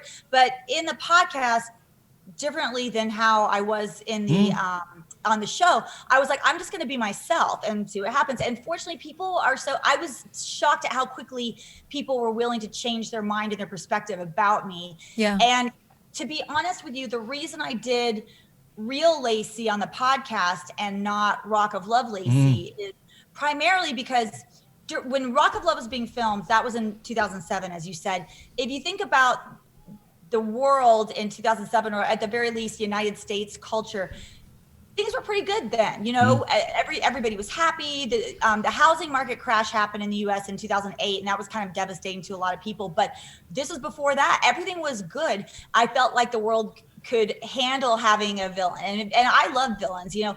But right now, everything is just so dark and divided and negative and upsetting, anxiety-inducing. I'm like, we got enough villains right now. We do not need any more villains. So I decided to put that character to the side and just be me. Yeah. It's so good. Yeah, and also the thing is, I also produce the podcast as well, so I have that advantage. So I don't have to worry like, oh, is some editor gonna twist, you know, the perspective and make me look like an idiot? Like I don't have to have that fear, which is really great, which allows me the ability to feel comfortable being vulnerable, opening up, showing the world who I actually am, as opposed to the Rock of Love character. It was a relief for me, actually, when Iain started telling me some of the stories from the podcast, because I was like, oh, good, right? Because you watch these shows now, and like you say, it was a different climate. It was before Me Too. It was before all that stuff. You watch it now and you think, oh, my God, these poor girls are being fed to the lions, you know? Or, you know, this person quite clearly has a problem and no one's helping them. And I was so relieved to find that not all of it was real. And that, you know, for some people it obviously was, and they were left raw and they were left, you know, afterwards. But my God, I was terrified for a long while that whole thing was real, and that you were like that, and that they were kind of pitching woman against woman, and you know, because there are fights, there are actual fights in there, and it's not the side of life that, like you say, like we need right now. We need a little bit more peace and understanding, and it's very like full on all the time. And then I go and look on your Twitter feed, and you know, I'm surprised. You're a delightful human being, doing wonderful things, saying go out and vote. You know, go out and being a delightful, slightly more liberal person than I was expecting, and it's wonderful. It does the same kind of politics as me, but again, it just shows that we had fallen into the trap of believing the TV image. Yeah. Absolutely. But that's okay. I wouldn't call it. Thank you, by the way, for your kind words. I wouldn't call it a trap, though. That is what it is designed for. Yeah. It is a performance designed to entertain. I mean, if you go see a movie that you really like, I mean, we all know that it is a movie, and these things didn't really happen. But if it's a good movie, you get sucked in, you get drawn in. Like in that 2-hour period that you're watching and enjoying this movie, that is real life. You know it's not, but in the moment it is. You know, so it's designed for that. You know, and as I said, like it's not scripted. We weren't handed like scripts that we had to read lines and stuff like that. And it really depends on the girl's unique perspective. You know, some of the girls that were really invested in this, it was real. For Bret Michaels, it was half real because he wasn't really looking for love, but all the interactions with each other, the fights, the laughter, everything, the partying, all of that definitely happened. It was real, you know. So you live in Vegas now? Yes. And you're married? Yes. How long have you been married for? Since 2013. Oh, wow. Okay, so fantastic. That's great. And you've been in Vegas for the same length of time? No, my husband and I just moved here about a year ago. Ah, okay. You're doing the podcast, Talk of Love, which again, I'll post the links. It's on YouTube. If people want to go and watch it, you can download it from wherever you get your podcasts. And at the moment, I'm cherry picking the ones with Rock of Love people, and then I'm going to go back and do the rest because you're so easy to listen to. Yeah. How are you finding that, and what else have you been up to? How am I finding living in Las Vegas? No, doing the podcast and speaking to other people from those shows. It has been such a fun, amazing experience, more so than I even anticipated. You know, you go into something like a podcast and you have certain expectations, but the thing that has really stood out to me the most, I am constantly reminded what an amazing job the producers and the casting did in casting these girls for Rock of Love, and also the guys, because I also interview a lot of the guys from I Love New York and Daisy of Love and some of the other shows. These people are such incredible people who are multidimensional. And, you know, it's funny, I make this joke because sometimes when you watch reality shows or any kind of show, you think the person like only lives in that world, and you think you turn your TV off and they like don't exist anymore. And, but it's fun to talk to some of these cast members and really, you know, we kind of dive into their experience on Rock of Love, but we also talk about like, what have you been doing since then? And what did you do before that got you into this? And the types of people that these cast members are is so impressive. The things they do, a lot of them are involved in charities. A lot of them are doing great things with their careers. A lot of them have gotten incredible educations for themselves. You know, some of them are married and have children, and some of them are entrepreneurs. It's really fascinating to see the path that these people went on, and it makes you realize these are not just one-dimensional people. These are real people with real dreams and goals and aspirations, and it's really cool to see who these people really are and to dissect that. And it's fascinating. I'll give you one example. There is a girl named Miami, and she was on Flavor of Love season 3, and she was also the winner of one of the I Love Money shows. And she always just came across as a really kind of outgoing, strong personality woman. So it turns out that she had 2 younger brothers who were twins, and they ended up getting really sick, and they were taken to the doctors constantly, and the doctors couldn't figure out why they were sick. And then they finally ran an HIV/AIDS test on them, and they were HIV positive. Wow. And then, so it turns out her mother gave birth to her, Miami, but then she married another man and then had the 2 boys. Turns out nobody knew that man was HIV positive, gave it to the 2 boys. They passed away. And then her mother ended up contracting as well. And then her mother passed away. And it was devastating. I mean, I can't even imagine. And she said that her and mom were very, very close. And she went on, she picked herself back up. She focused, she did these shows. She did I Love Money. She won it, which the winning prize is $250,000.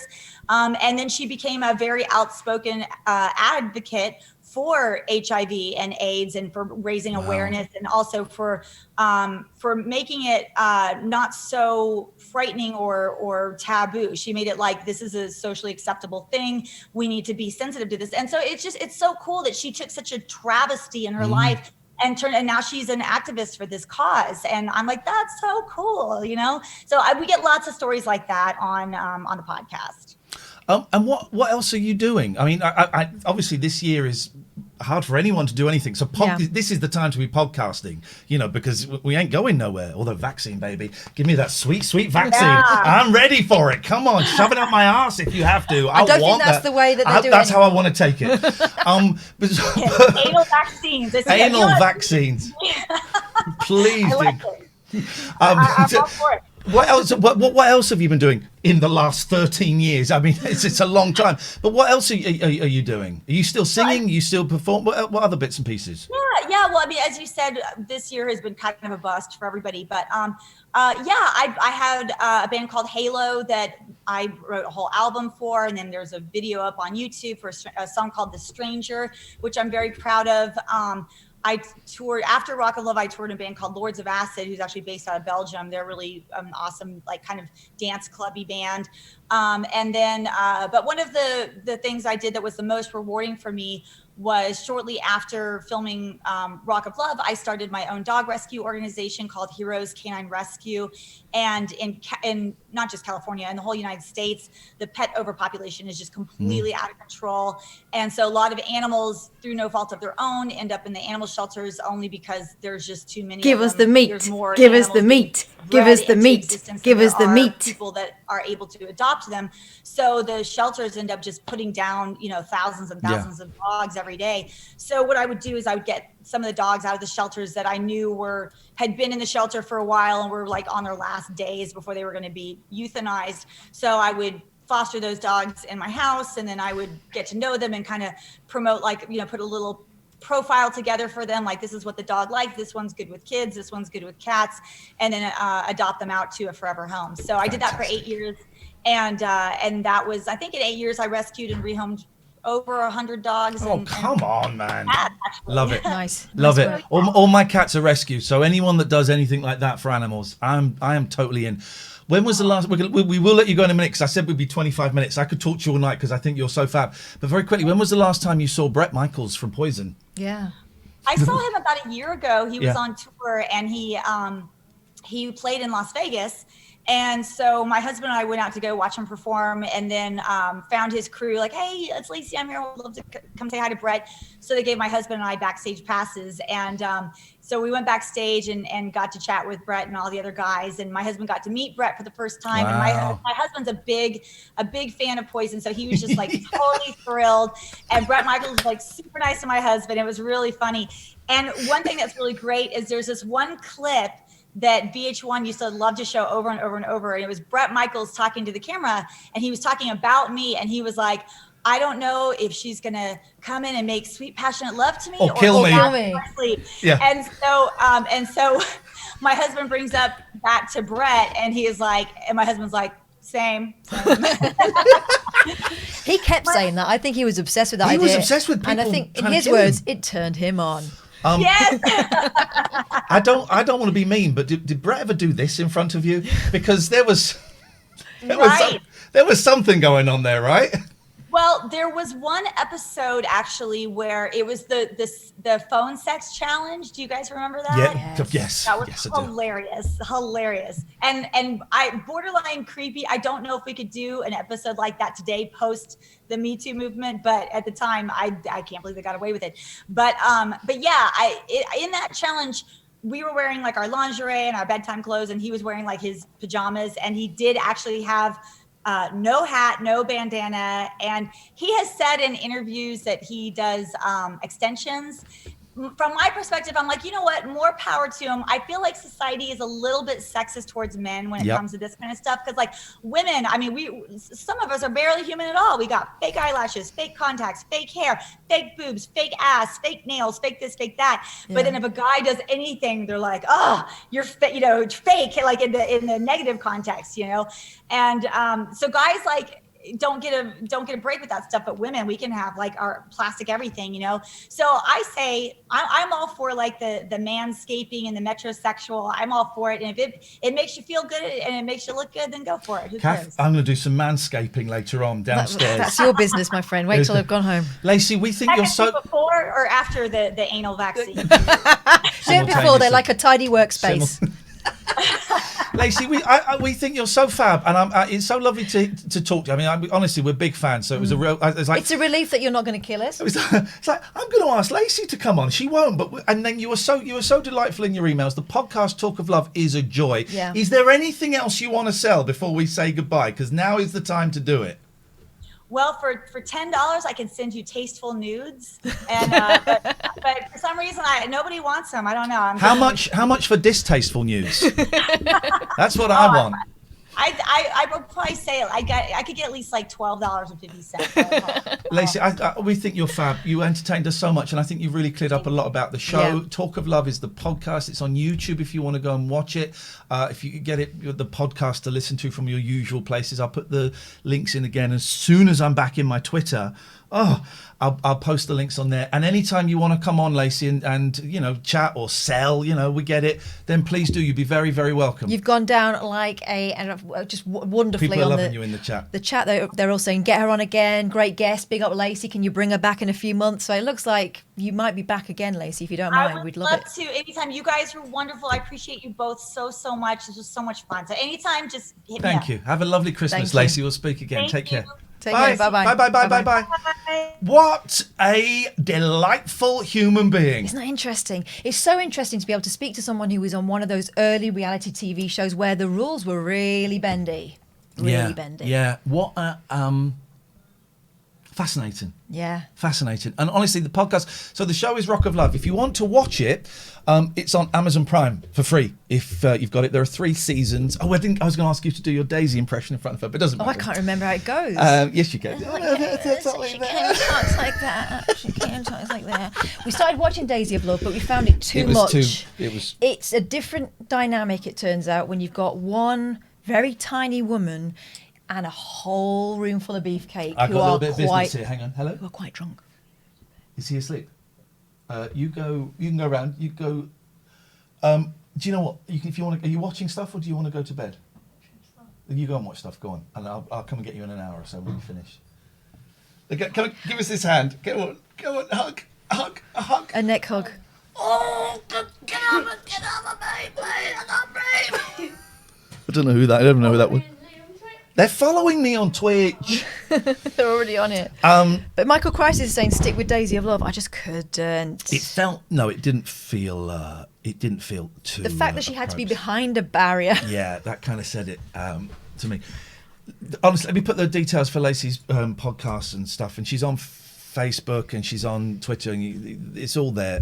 Talk of Love. It's really, if you've watched the show, this is what I was saying. Yes, it's on Amazon Prime. There are 3 seasons of it. It's something else. Season 1 is great. Season 2 is a bit samey to season 1, but you're short of time, do 1 then 3, because they're the kind of extremes. And it's fascinating. You know, it is fascinating. She was really interesting. What an interesting human being. Yeah. Who has seen and experienced things we will never know and never understand. And yeah, I really enjoyed that. She came out of it unscathed, and I can understand why some people wouldn't. Yeah. Thank you, Lacey. Right, 0203 286 6370 is the telephone number if you want to give us a call. Someone's saying, is it Bret Michaels every time? Yes, it was, which suggests that maybe it wasn't love. It was. When we watched the first one and then realised there were 2 more series, we thought, okay, shame. Just be rooting for those guys. Now, listen, someone called me out for not being cool. Oh. That was the person. Thank you very much indeed for all your subs and follows. Daily Ho. I mean, if you want to call up and talk about it, you can call up and talk about it. Is it Daily Ho or Dally Ho? Dally Ho. I was the one that blocked you, and you're saying that's not cool. But I saw what happened. Also, if you've got a second chance, just go steady. Go steady. So if you want to call in, 0203 286 6370 is the telephone number if you would like to do that. We are taking your phone calls now. When we have guests, we kind of like that. We kind of close the phones down, but then we open them up again. And now is a great time to call. We should talk about our wonderful sponsors, without whom this show. By the way, we're coming live from Gary's house tonight. Yeah. It's Gary's house. This is Bowie, apparently, or Bowie. Bowie rhymes with Zoe. Yeah. Bowie. Oh, he's so soft. Dally Ho, what? I'm lost. I just saw the chat where you said that was out of order or not cool or something. Anyway, it's up to you. If you want to, if you want to call in, do. If you don't, what's the opposite of do? Oh yeah, don't. It's all cool, guys. We couldn't do this show. Oh look, we can see your duck. Couldn't see the duck before. Could not see the duck before. I could not see the duck before. Let's talk about our sponsors. Our sponsors are awesome, and they're the reason why we can continue to do this stuff. I would love one of these. Happy Kids Christmas. We're going to give one of these away to one of you tonight. What can we do? What can we do to give this? I tell you what we're going to do. Right? Tweet. Oh, I haven't got Twitter. I have. Tweet me. Tweet Katherine and tweet at JPU Records, hashtag TLNA, and tweet something nice. And we will, at 11:30, we will pick one of the nice tweets, and we will send you this if you live in the UK, because I'll be paying the postage if you live in the UK. So tweet me, include Katherine, include at JPU Records, hashtag TLNA. Say something nice to JPU Records and follow them as well, please. Yeah. And we will pick one of those at 11:30, and we will send you this. In the meantime, have a look at JPU Records, because it's not all Happy Kids Christmas. Of course not. It's got metal on there. There's some punk. There is some electro pop. There's the band Scandal. They're awesome. It's got loads of different stuff on there, and if you use the code TLNA, you'll get 10% off. Dally Ho.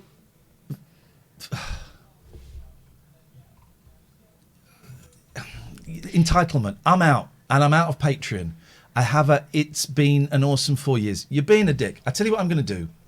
I'm going to refund you the Patreon. And I'm going to ignore the fact that I sent you a video which you didn't download, and then you asked me to send you another personalised video, which I did without complaint. and I'm going to refund you because that is entitlement. I blocked you because you were rude to my mods. You were then rude about a friend of mine in an email to me where you accused a friend of mine of something he didn't do because, and I know he didn't do it because I saw it. Okay? And we've let you come back in and play. Now you're being entitled and I'm not having any of it. So I'm going to refund you. I don't think we're going to give you what you want. No. So let's do the... I sent you a video and you lost it. And I had to... There we go.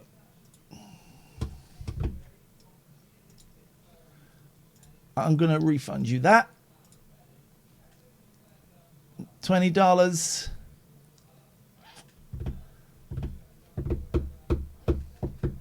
Because I'm not playing that game. No. I'm not playing that game. Is that refunded or is that not going to take a second? I've refunded you that. I'm going to refund you that $20. You're going to get your $60 back. That one refunded.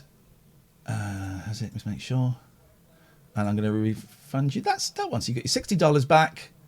And we're quits. We're quits. Don't speak about my friends like that. Don't lie about my friends. Don't think you have any ownership over me whatsoever. You don't. So you can go and fuck yourself. Yeah, we can stop souring the There chat. we go. $60 back. Can't believe it. So you let someone in, give them the benefit of the doubt, and they come in and dominate the chat again with negativity. Okay, cool. No, 52% said keep, not ban. Yeah, you did vote to unban him. There's the guy who voted to unban. Listen, dude, you know, I've bent over backwards to try and keep you happy. Not bent over backwards, but I've gone above and beyond. And you know what? It ain't worth $60. You got it. You got it back. Well done. Thank you. 0203 286 6370. So sorry, JPU Records. If you go to their website and use the code TLNA, I didn't want to sour them at all. Use the code TLNA. You'll get 10% off. But at 11:30, in just 41 minutes, we're going to pick someone who's tweeted you, me, and at JPU Records and is following them. Use the hashtag TLNA, and someone is going to get this CD that Katherine picked. I will send that to you. And we've got to do a mail out on Monday. We've got a big old mail out on Monday. Do you think there might be a spare one? No. Of these, yeah, I've got one for me, and I've got two other ones. Yeah. Just we've been talking about it a lot, and I'd love to hear. It's okay. Well, you can buy it from their website. Use the code TLNA. You get 10% off. Talk to me about gelaw.co.uk. If you're in some sort of relationship with someone, maybe one that involves financial ties, some emotional ties, and they're being an absolute prick, you can get rid of them. Gregorian Emerson Family Law Solicitors. Maybe when you're talking, they try and draw focus the whole time. Maybe they love themselves slightly more than they love you. Gregorian Emerson Family Law will divest you of that absolute idiot, and hopefully you'll be able to move on with your family as if it never happened. What were we talking about? Poseidon Safety Management. There's no corona in Cornwall, but there is in Devon. They're gonna kick it out of there and gonna push it like they used to do in the olden days. You know what they used to do in the olden days? What did they used to do in the olden days? Because I wasn't around, but you were. Go on. Homeless people. Right. In the olden days, homeless people would the police would pick them up, take them to the. I've seen Heartbeat. They use them as like sauces. Older than that. Okay. Sauces. Sauces. I wouldn't put a cup on a tramp. Sauces. Sauces. Like Greengrass was a sauce. Sauce. So you'd get a sauce out of a tramp to put on your chips. Sweet Lord, no. Salty. No. What they used to do in the old days, I'm talking like the 1700s, is they would get homeless people and they would take them from the royal county of Berkshire and they'd take them to Buckinghamshire and say, "Go on, off you go, you bugger." Gosh, where were they from? Oh, that is a traditional Berkshire accent. Is it? Yeah. Ricky Gervais.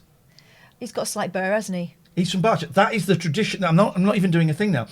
That is the traditional Berkshire accent. It's like that. It is like that. It's like a Somerset kind of thing. Yeah. And it's kind of not many people have it. I went out with a girl years ago when I was about 16 who lived over near Reading. It's kind of around Reading, actually. It's that kind of accent. Yeah.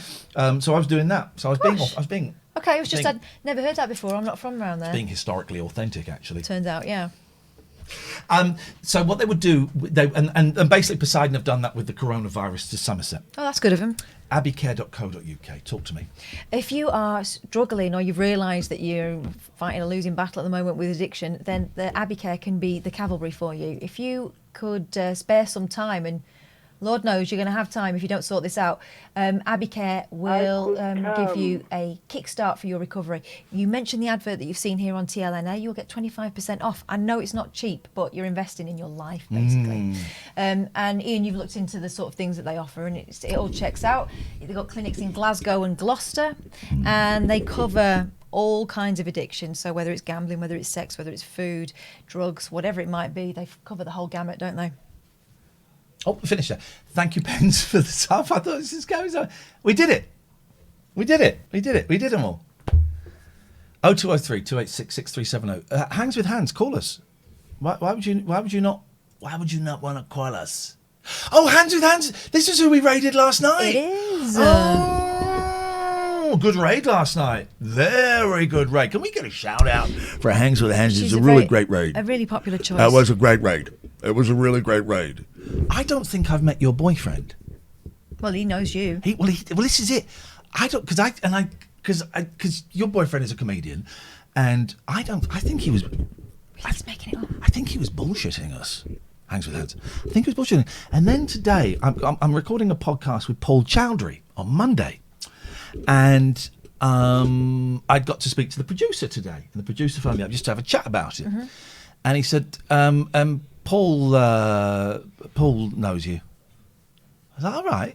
He said, yeah, you've met or worked together, or you've been. And I said, I'm going to be honest.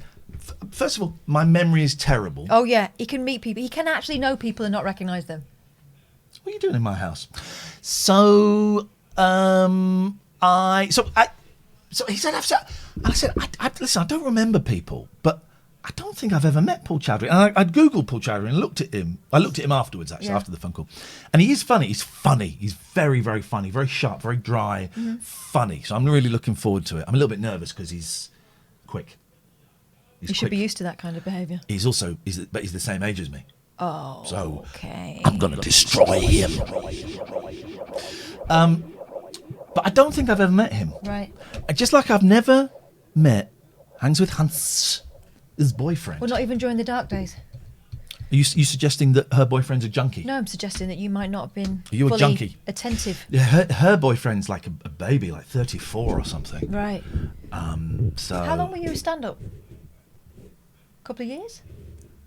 Yeah, I mean, I was never a stand-up, but I did stand up, but I was never a stand-up. No, I was never a stand-up. No, I was never a stand-up. Anyway, whatever it was, what were we just talking about? Oh, yeah. So someone suggested that I might have ADHD. Yeah. And your sister doesn't think so. What does she know? Is that right? She's not a doctor. She's not a doctor. I really want it. Why? Because it would explain a lot. You get a blue badge. You don't. Do you not? I mean, I'm guessing. No, not making light of it, but I would. Someone suggested it the other day, and it's for a while I thought maybe I thought I was a something. I thought it was bipolar. I was a something because some things don't sit right with me, and then I looked at the symptoms. Let's go through the symptoms of it, right? Yeah.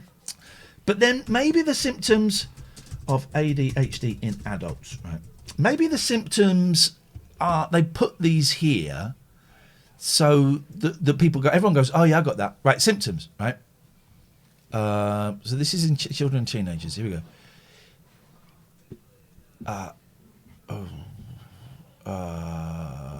Okay. So here we go. The following list of symptoms. Carelessness and lack of attention to detail. Not so much. Continually starting new tasks before finishing old ones. Hello? I've done one episode of Lost Revisited. Poor organisational skills. I don't think that's true. You're quite organised. Then how come on the show I'm having to load up videos and find stuff? How come I'm doing my homework? I did some of my homework at lunchtime in college. Oh, okay. I think I'm better organised than I was because I've made a real effort to do it. But I would not say, I'd say poor organisational skills. Okay. Inability to focus or prioritise. Isn't it? There is some of that. Sexy as F. I don't see that. Okay, I do, and I know a lot of people do. No, I mean on the list, I don't see. Continually losing or misplacing Yes, things. I but- spent 40 minutes 2 days ago cursing your name, looking for my tape measure, right? Because the last time I remember it was you trying to measure my head. Yeah. Right. There was a reason. It 40 wasn't minutes, just a random. and then I remembered it was in the cutlery drawer. And I've put it in a new place. Yeah. Forgetfulness. It's like when I was saying earlier on, where have you seen my judge's robes? They're in there. They're in there. They're not in there. But maybe this is just normal. Turns Restlessness. out he put them away upstairs. Restlessness and edginess. I don't know what edginess means. You have Edging. got- I like to be edged a lot, actually. Again, Restlessness and edging. Can we get back on topic? I like that. I get restless and just want to... He's one of these people that's this all the time. His knees go all the Difficulty time. keeping quiet and speaking out of turn. No.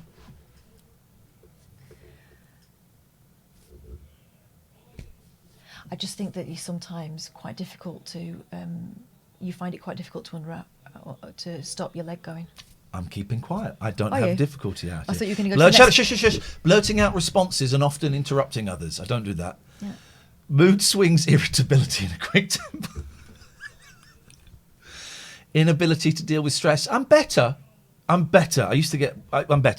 Extreme impatience. I'm better because I'm making a conscious effort. Taking risks in activities with little or no regard for personal safety. For example, driving dangerously. It was described in another list as driving badly. Carelessly sometimes, Yeah. I think. Although, again, it's something that you're conscious of and you make an effort. But pay I got attention. done for speeding last time. I have been involved. I mean, the last one was, but I've been involved in several kind of knocks Yeah. that have been my fault. But also, My driving insurance is £2,500. But also, you've said for years that you know when you're about to get depressed or that something is not right with you when your driving gets sloppy.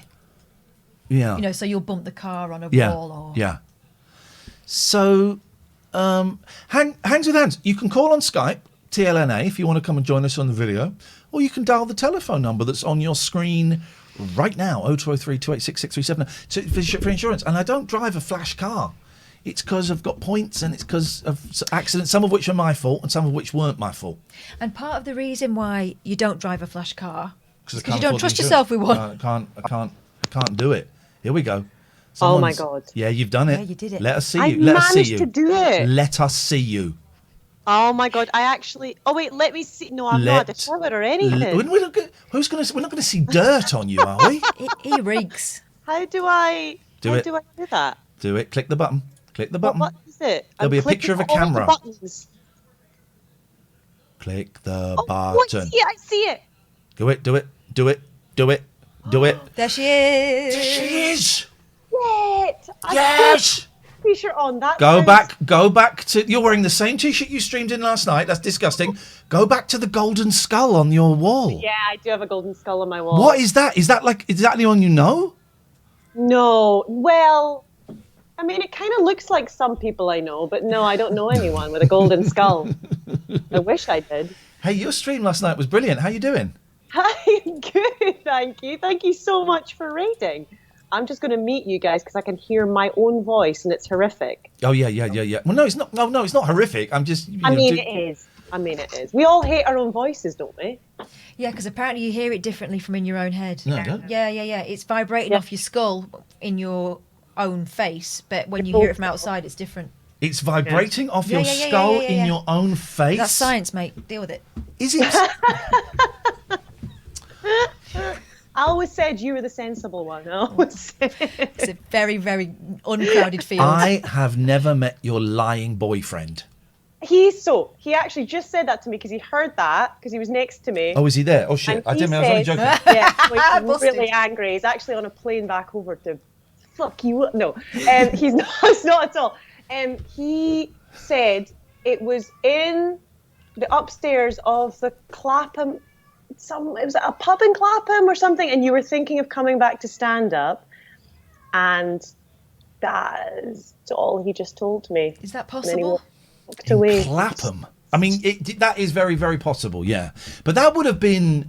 it was a while ago, I think. That would have been like, I don't know, 7, 8, 9 years ago. And your partner, you're both babies, with respect, you're babies.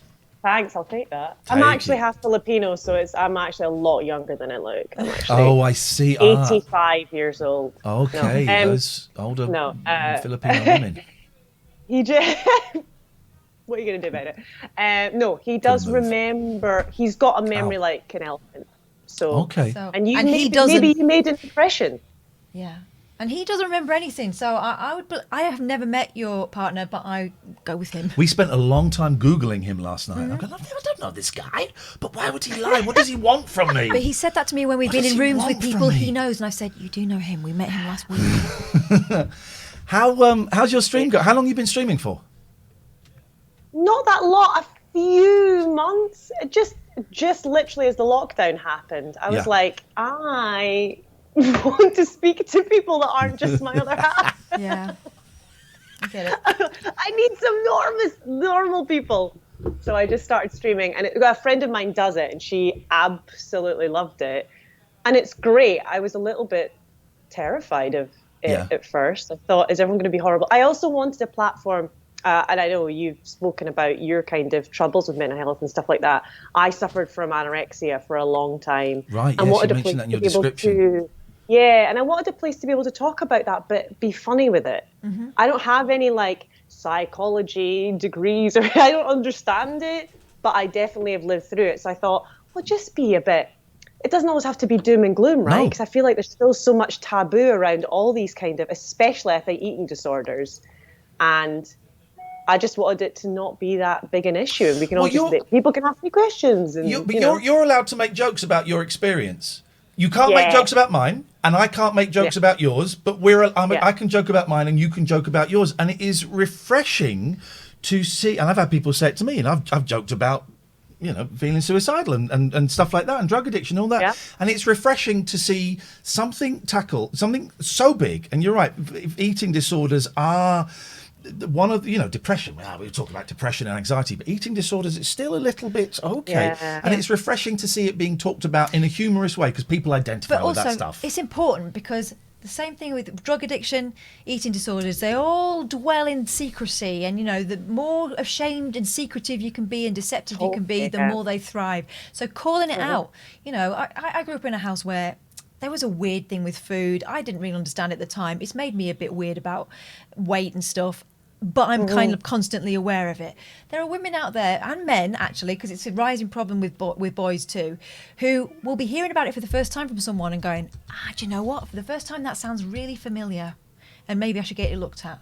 And that's always a win, isn't it? I think that's what. Yeah, I actually did a show in Edinburgh about it called "I Hate Myself So People Will Like Me," and there was a surprising amount of boys and men would come up to me afterwards being like, shit, I say that stuff to myself. Yeah. And I never even thought about it, because I think we all kind of have, to varying degrees, all of us, unless, I don't know, maybe you're very content, all of us want to, we look in the mirror and we go, oh God, this is saggy, or this is shit, or, I don't want to come on Skype because I've not had a shower and I'm still in the t-shirt from last night. But we all have those thoughts in varying degrees, and I think it's just those when they start to tip over a little bit too much, it all becomes harder to handle, and then you become ashamed and all this kind of, and I just want it to be if someone, especially if a friend, because I think a lot of people's reaction to me anyway was just eat, and I was like, mate, if I could eat, I wouldn't be eating right now. So I think it's also I want to be out there so that people can go, I have a friend, what should I say? And I'm never, and I keep saying I'm not a professional, I don't know how to, I wish I could, but I can't. But look, one of my best friends, the best thing she ever said to me was do you know what, Hans, you're going through something, but that's okay, and I'm going to be here when you're ready. And that was it. She didn't feel like she was pushing me, because there's also a lot of competition with other, when someone says don't eat, you're like, right then, let's see me not eat. Like, I'm like, yeah, I'm gonna fucking not eat all day now or whatever it is. So I think that, I think it's just a place to be silly and we can talk about, and I've also experienced other things. Like I suffer from anxiety. I'm on sertraline. How are you Oh, we've lost you. Hans? We've gained Big Boy. We've gained Big Boy. We've lost Hans. Her internet has gone down. Big Boy, do you know anything about this? Did you pull the plug? Oh, we've lost her just as we're getting to the drugs. For my Oh, hang on, you're back. Are you there? Oh, we lost you for like a minute. What? My computer decided to freeze myself before I just admitted that I was on so many drugs. No, but we got to the sertraline, and I tried sertraline, and I couldn't do it because I tried it for a few months, but my leg was just going like that the whole time, so I had to come off it. Was that the one that gave you the zaps as well? No, the one I'm on now, Effexor, venlafaxine, gives me the zaps. If I forget to take it for a day, I get brain shocks. Yeah, I didn't like that one. It's funny, isn't it? Yeah, it's whatever one. I want to come off it. I can't come off it. I've tried coming off it, and it's bloody horrible. So What was that one you took ages ago that made you not give a shit about anything to the point of there being no point? It was called weed. No. There was one where you were very detached from everything. I think that might have been the sertraline. Yeah. I think, but this is the thing, right? It's This is different why for everyone. this is different for everyone. You know, what works for you doesn't work for someone else, and it might be a little bit more. Well, I remember once it wasn't working for me, and my psychiatrist cut the dosage, and I said, "What are you cutting it for? I want more." He said, "No. Yeah. Sometimes when you halve it, it can have almost double better. That happened to me. the impact." It's mad. It's science, but it's incredible. Yeah, no, I'm completely. Yeah, it's amazing. So you're a stand-up?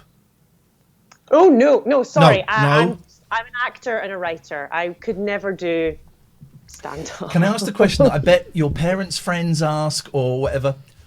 And what? And I don't mean this question, so don't answer it. But you're an actor. What might I have seen you in? Yeah. Do you get that a lot? I get that almost as much as I get. Oh, where are you from? Where? And then I go Scotland, and they go, no, I don't. And then they get all upset, and I'm like, I'm just joking. I'm half Filipino. Yeah, no, I do. Yeah. I'm over here in America now writing, so that's why I'm in LA. And it didn't dawn on me that it was daylight there. I just assumed Scotland. What? That she got some really good lights. I just didn't think. I've got a whole setup, guys, in my studio in my one-bed apartment. So are you're writing? Did you say over there? Yeah, which is it's good. I think that's also something to do with what I've gone through with my anxiety and my eating disorder and stuff. I think I love acting and I love pretending to be someone else. It's surprising. But I also think that it's really bad for my head because getting validation. Oh, she's about to say something really. Come back. Hello, stop. Don't move. Hello. She's not moving. We're getting really profound and we just lost you. Just as you were about to say something that really resonates. Do you know what? Always the best bits. Validation. You said it's bad for you because of validation. Yeah. Because you get told, like, I walk in and I could not get a part because I'm too tall. But they don't tell you that. They don't tell you anything. They don't even tell you thanks for, like, not even a blanket email saying, thanks for auditioning, not this time. Like, you just sit, you wait, and you don't know, and it's awful. And I think I needed control in my life. And I think that's maybe where, the coping mechanism of controlling my eating, probably a lot came from that. We're getting some breaking news. Sorry to do this, but apparently I was on a radio show with Chris Martin, a panel show, the back end of next week on Radio 5 Live in 2011, hosted by Nick Hancock. I remember this. I remember this event. How rude is this? I don't remember. I remember Nick Hancock being there. He's very forgettable. Is he? No. But he's just generic white man. Yeah. Come on. Yeah. Who cares? Your boyfriend and I did a radio show together once with Nick Hancock, and it was the fucking best thing I've ever done. And I remember that bastard Martin because I said, "Here's my number." We got on so well. Never called me. Never called me. Piece of trash. Like he's a dick. Yeah, he's a dick. Piece of trash. Yeah. We did work together. Thinking he's that guy from Coldplay. dickhead. But also, he doesn't remember the radio because he's talking about some upstairs room in a pub in Clapham. Yeah, Maybe there was that too, huh? Guys are It's really interesting what you said about the validation thing, because that taps into something that you've just kind of had a revelation about. My entire life has been looking for validation from others. That's why I was on telly. That's why I was on the radio. That's why I'm slightly anxious because I've been locked out of my Twitter account and I want to see how many people are. It's all of that shit that doesn't really mean anything, but also, for some reason it is important. And to it doesn't. me. But it doesn't. You think that's what you want, but it never satisfies because validation from strangers. You don't listen to the nice stuff. No, just the shit stuff. You'd never remember that. Yeah, you always remember it. Someone once said to me, they always, when they go and see, when I used to do a lot of ballet as well, which is rife, that kind of thing as well. Yeah. And a friend of mine, she was like, every time I go and see the ballet, I only remember if someone falls over. And I'm like, oh God.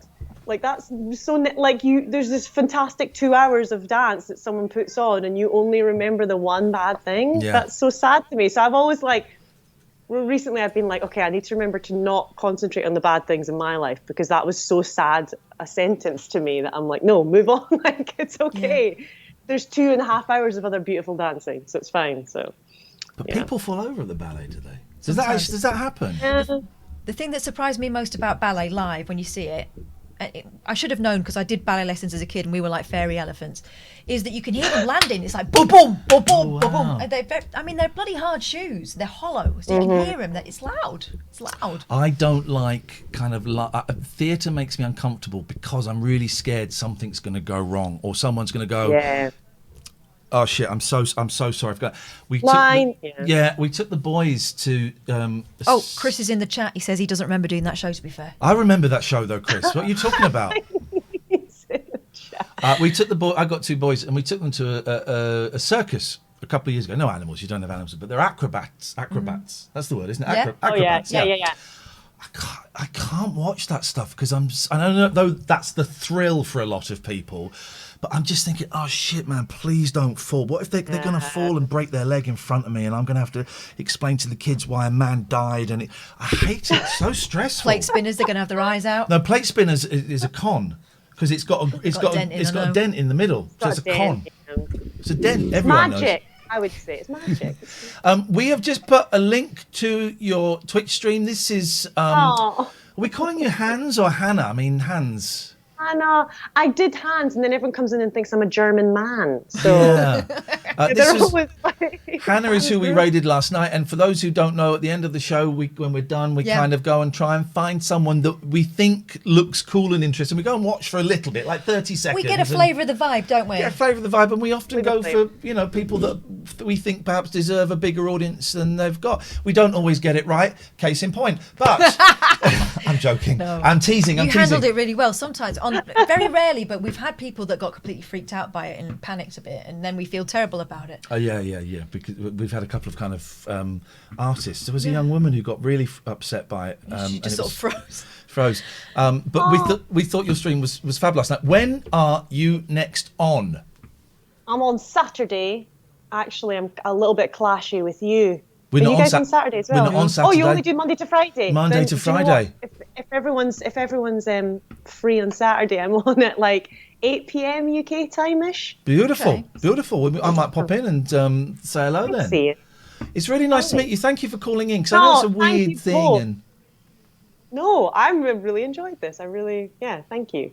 Call in any time. And thank you for always being honest as well, because I've really appreciated that over the years. Thank you.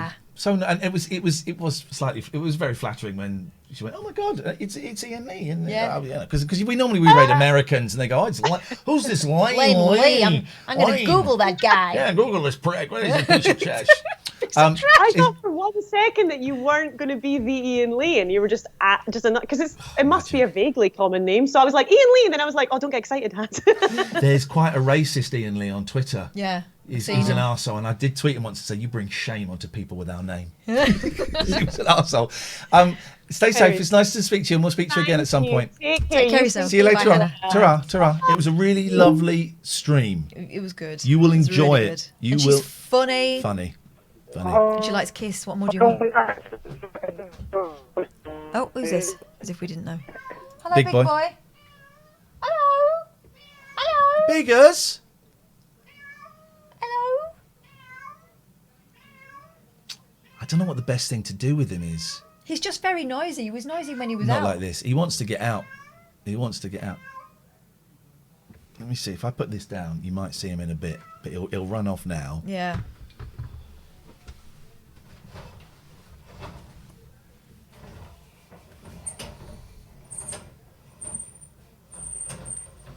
Bye, dog.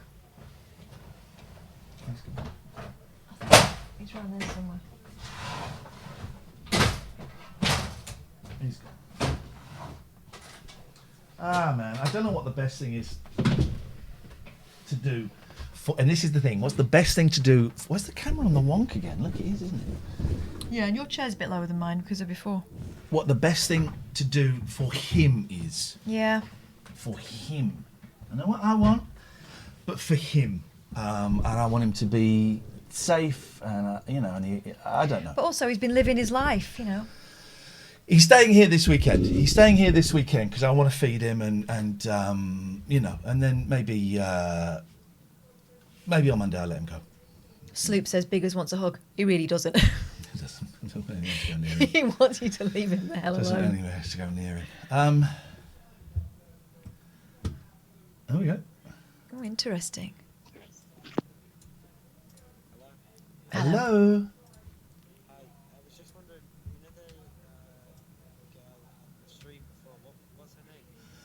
Her name is Hanna, and if you want to go and see her stream, you can do if you go to Hangs with Hands, H-A-N-S. It's a really good stream. It's very lovely and funny and charming, and I think go and check it out. All right, nice one. Thank you, man. There we go. Bye bye. There you go. It was nice, wasn't it? Yeah. She's good. What's up? Feel a bit flat, not because of Hannah at all. No, I felt a bit flat early on. I got my boys here tonight. We've got a really busy day, a couple of days coming up. We're going to go and look at snakes. Might buy a snake. We're going to go to an escape room, and we are going to go and get some food afterwards. And then on Sunday, we and you and your kids, we're going to go and see Home Alone. Home Alone 1. We're going to the pictures. It's a £5, and so far, no one else has booked any other tickets because no one wants to go out to the cinema. I don't think people know it's open. Don't think they do, and I don't think they want to. And we've been to the pictures a few times, and actually, I think it's safe because no one's going. So, why do we miss this call? Let's take this call. Hang on. And so I got the kids over, and I kind of was just finding the youngest a little bit. Everything I was. Oh, hang on a second. Hello. Hello. Hello. Can you turn the Twitch stream off, please? Oh, sorry. That's all right. Hello, it's Miriam. Hi, Miriam. Hi. No, the phone up and then the chicken died, so I hung up. Oh, that's okay. Well, you can chicken out chicken out is the wrong phrase. If you get too uncomfortable, you can put the phone down at any point, and we won't make any judgment. But I'm glad you decided to pick up. How can we help you? Oh, I just wanted to, because my cousin called our basic show, and this is asking did you enjoy it? Yes. Now, so this is yesterday we played a bit of the Alan Bezic show where Liam, glamorous Miriam's her cousin, called up. But then today you tweeted something incredible about Liam. Did you see this, Catherine? No, I didn't. Go on. Liam told me when he was 14, he went to Kingsway College because it was this left-wing American experimental school for kids that wouldn't go to school, and Sid Vicious was in the same class, and Malcolm McLaren left Liam to be in the Sex Pistols. What? Malcolm McLaren, he was in the same class as Sid Vicious. Malcolm McLaren asked him to join the Sex Pistols, and we all know he didn't. A spoiler alert. But why didn't he? Because he said, Sid Vicious was in his art class, and But why did he say no to the Pistols? Who told him to say no?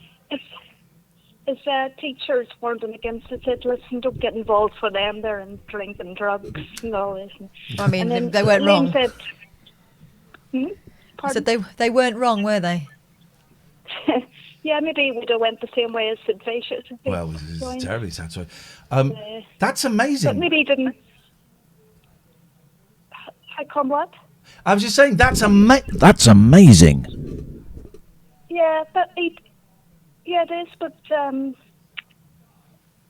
he's like a Londoner, he doesn't. He says, "Oh, so and so today," and Yeah. I'm thinking, "Oh, it's amazing," and he doesn't think like it's a big deal. No. Lonely God said, "Is this the same guy who's immune to all flus?" Yes, it's the same a remarkable man. guy. Yes, the Japanese flu. Incredible. Miriam, I'm glad you picked up the phone because I'd forgotten that I'd seen that about Liam. He sounds like a really interesting guy. He's very welcome to call us if at any point he fancies it. Also, something else about him. He said he went to a trip to Romania in the 70s and Lorraine Kelly was there. Okay. Gosh, I wasn't expecting that. Miriam, it's lovely to talk to you. Take All care. right, okay. Thank you. All Bye right, bye. thank I'm you. moving on just because. Bye. Thank you. We're going to see someone open their owl. Oh, yes. An owl is about to be opened. It's the most wonderful time of the night with Jasmin. Jasmin, let's see that. What the hell fudge is this? What is that? A rat? A moomin So- troll? No, that is a dinosaur because one of my kids has got a dragon. One of my kids has got one of those. Did that come out of an owl? Because that seems rather large. No, it didn't come out of an owl. Can I just say, I bought the Hot Wheels advent calendar for my boys, thinking every day would be cars. No, day one, car. Day two, Stop sign? No, it's like a thing. It's like a sledge that clips to the car. Day three, a ramp. Day four, a car. Thought every day was going to be a car. Thought every day was going to be a car. Should be called Not Wheels. All right, let's do this, Jasmin. Let's do this. Show me your owls. Now we're on day 4. What have you had? So we've had first day it was chocolates. The second time we saw it was a snow globe. And then yesterday, what did you get? I got some earrings and some lipstick. And some papas. Some more sweets. Okay. Nice. So let's have today's. Let's see what you got. So these are owls that have been made For Advent. out of paper bags. That's all they are. They're paper bags. Just paper Well. bags. But they were made by Jasmin's mum, who we established she doesn't call Mutty, she calls her Mossy. Mossy. Moose. Moose. Moose. Moose. Moose. All right, let's open it. Let's see what Moose put in the bag today. Let's open it. Open the owl, open the owl. Open the owl, open the owl.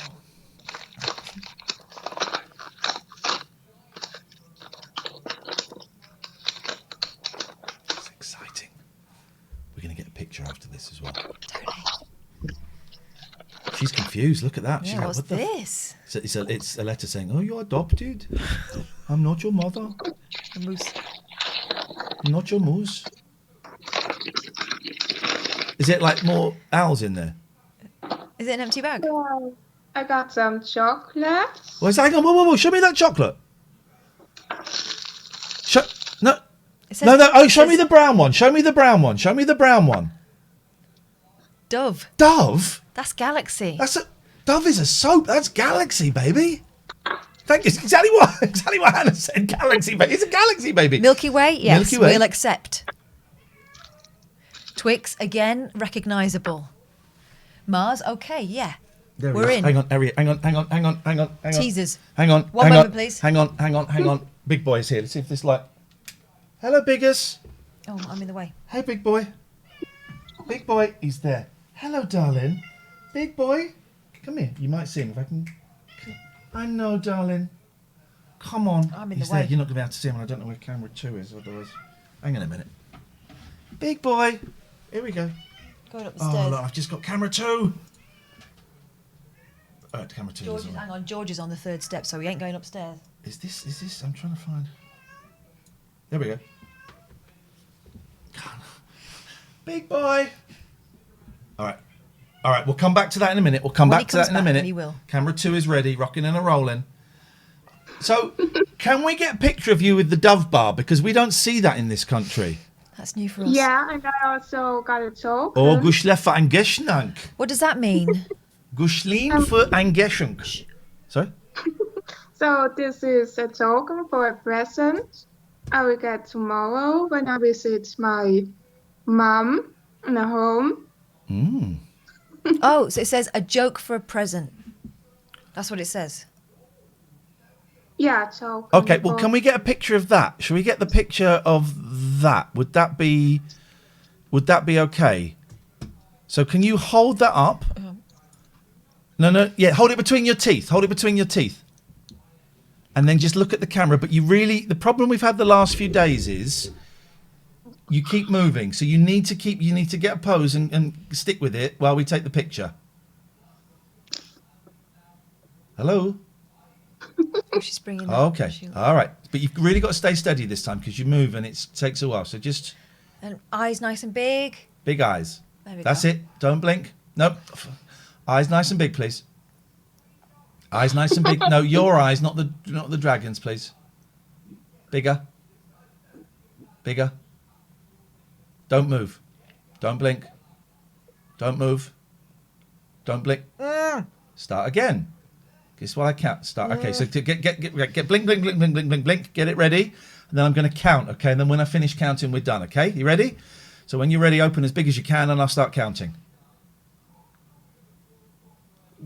1, 2, 3, 4, 5. Blinked. Start again. I don't think this is going to work. It's going to work. Oh, she can do this. You ready? Eyes. Get your eyes ready. Bigger. 1, 2, 3, 4, 5, 6, 7, 8, 9, 10, 11, 12. I think 12 will do us, won't it? 12 will do us, won't it? We need to do it one more time. I won't count. I think the counting is putting you off. So just put it in. Eyes wide open. Here we go. This is it for the picture. Just because this screen grab is really a bit slow. There we go. Peace. Peace, baby. There. Don't do that because it looks like you're eating a vagina. Oh, that is a sign. So that's a vagina eater sign. Well, it's more that, isn't it? But okay, I get. Here we go. I get Here we it, go. I get it. Ready, steady, go. Wider. Wider. That's it. Wider. Hold it up wide and hold.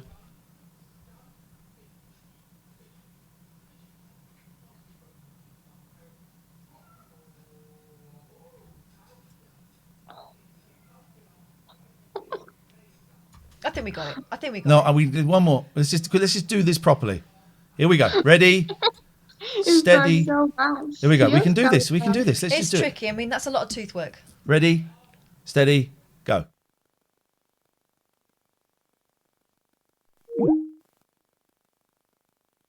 We're done. Right. It's all gone quiet. It's all gone quiet. So yeah, I just been feeling a bit. I just was kind of clashing with, or everything I was doing was upsetting my 8-year-old. He was tired. I get it. It was fine, and I was really trying to think. Right. Okay. What? How can I step around this? And I wasn't.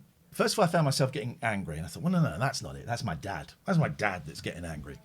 So let's try. That's not going to help. So I managed to come away out of that very, very quickly, and then I just couldn't find a way around it, and I found it very frustrating. And I just feel, I've had a week of feeling. There was some stuff at college yesterday that I think has had a little bit of an impact. Yeah. Also, it's got one more week of college, then the term's over. Term 1 of 5 is over. I'm that much closer to being a trained counsellor, therapist. What's the difference between a counsellor and a therapist? No one knows. What's the difference? It's a joke. What's the difference between a counsellor and a therapist? About £20 an hour. Good one. That's a joke there. Isn't the question, well, what do you think the difference is? By the way, well, exactly.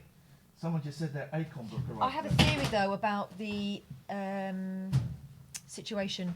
Yeah. Let's not say too much on here because it's supposed No, to be exactly. confidential. So let's not. No, I don't mean about that. Okay. I meant about the situation. Oh yeah, boys. Is end of term. They all get super tricksy and emotional because they're tired. They're little kids. What you got there? Oh, it's see-through. Book about the BBC. It's really good, right? It's absolutely stunning. Yes. Who's this guy? This guy's in it. Yes, this guy's in it. But it's great. It's a really, really look at this. Oh, it's got all the levels for Manic Miner. It's just a stunning book. Anyway, it's hefty, and I'm gonna savour it. It comes in a box. I'm gonna savour this. That is a special book. Oh, it's beautiful. It's beautiful. Absolutely beautiful. Thrilled to have been asked to write something for that. So, yeah. I don't know. I think I'm just tired. And I just feel a little bit down. It's all right. It's all right. You know, I've had a week of feeling very up. That's it is good, Ollie. It's really good. It was nice to play Ollie's. Ollie's a long COVID sufferer. Survivor. A survivor. As a survivor, his battle with long COVID is certainly over for now, but it'll never go away. And it's been very, very poorly. I find Ollie very. I find them very inspirational, especially after the stunt with the frazzles. I mean, that's something else. They weren't frazzles. This is the thing. It's all getting bigged up. It wasn't frazzles. It was they were own brand frazzles. What were they called? Wheat Krispies or something? Basils or something shite. Anyway, for someone who's had COVID and had difficulty breathing, to ram a bag and a half of frazzles in their mouth, that is something else. That set the relapse off. That, my friends, is someone who's triumphed over it. There we go. The guy that put the book together, Mark, just said, just checking that the book's arrived. Yes, it is. And it's treasured. It's treasured. Right, let's do this. I could raiding? go all self-analytical here, and I just can't be... I'm not going to. St. Jim? Yeah, so you've gone off the idea of doing the, 60-hour stream? Oh, let's talk about it on Monday. All right. Because I'm thinking about we should do someone suggested doing a 60-hour stream, and I think that might be the way forward. Big Boy's making me feel a little bit sad. Yeah. Oh no, St. Jin's not there. St. Jin's not there. What the hell? That part-timer. St. Jin is not there. Unlucky loser. Right, let's find someone wicked. Let's go and find a raid. Browse. Hey, we got through another week. We did another week, and I think it's getting there. Who's this guy? I like that. I just like the look of this guy's face. Dog bomb. Oh no. Like a spit on the front for some reason. Nice. British streamer moustache. Didn't have to share any of that. I didn't. But here we are. I like him. I like the look of him. He's there. I like the look of him. So that's there. We don't go booby. Who's this? No hate to people that do. Yeah, she's not having. Live your life. And history. Without history, you can't ever know how things got to be the way they are now. Drink wine, play games, and put the world to rights with excellent people. We talk about anything and everything. So they think that they know how the real world works. And it's like, no, actually, do you even know how we got here? Do you know why things are the way they are? It's because of the things that happened throughout history, and it's because does she think that we the world is come made from up Mars with like I do? Natural laws.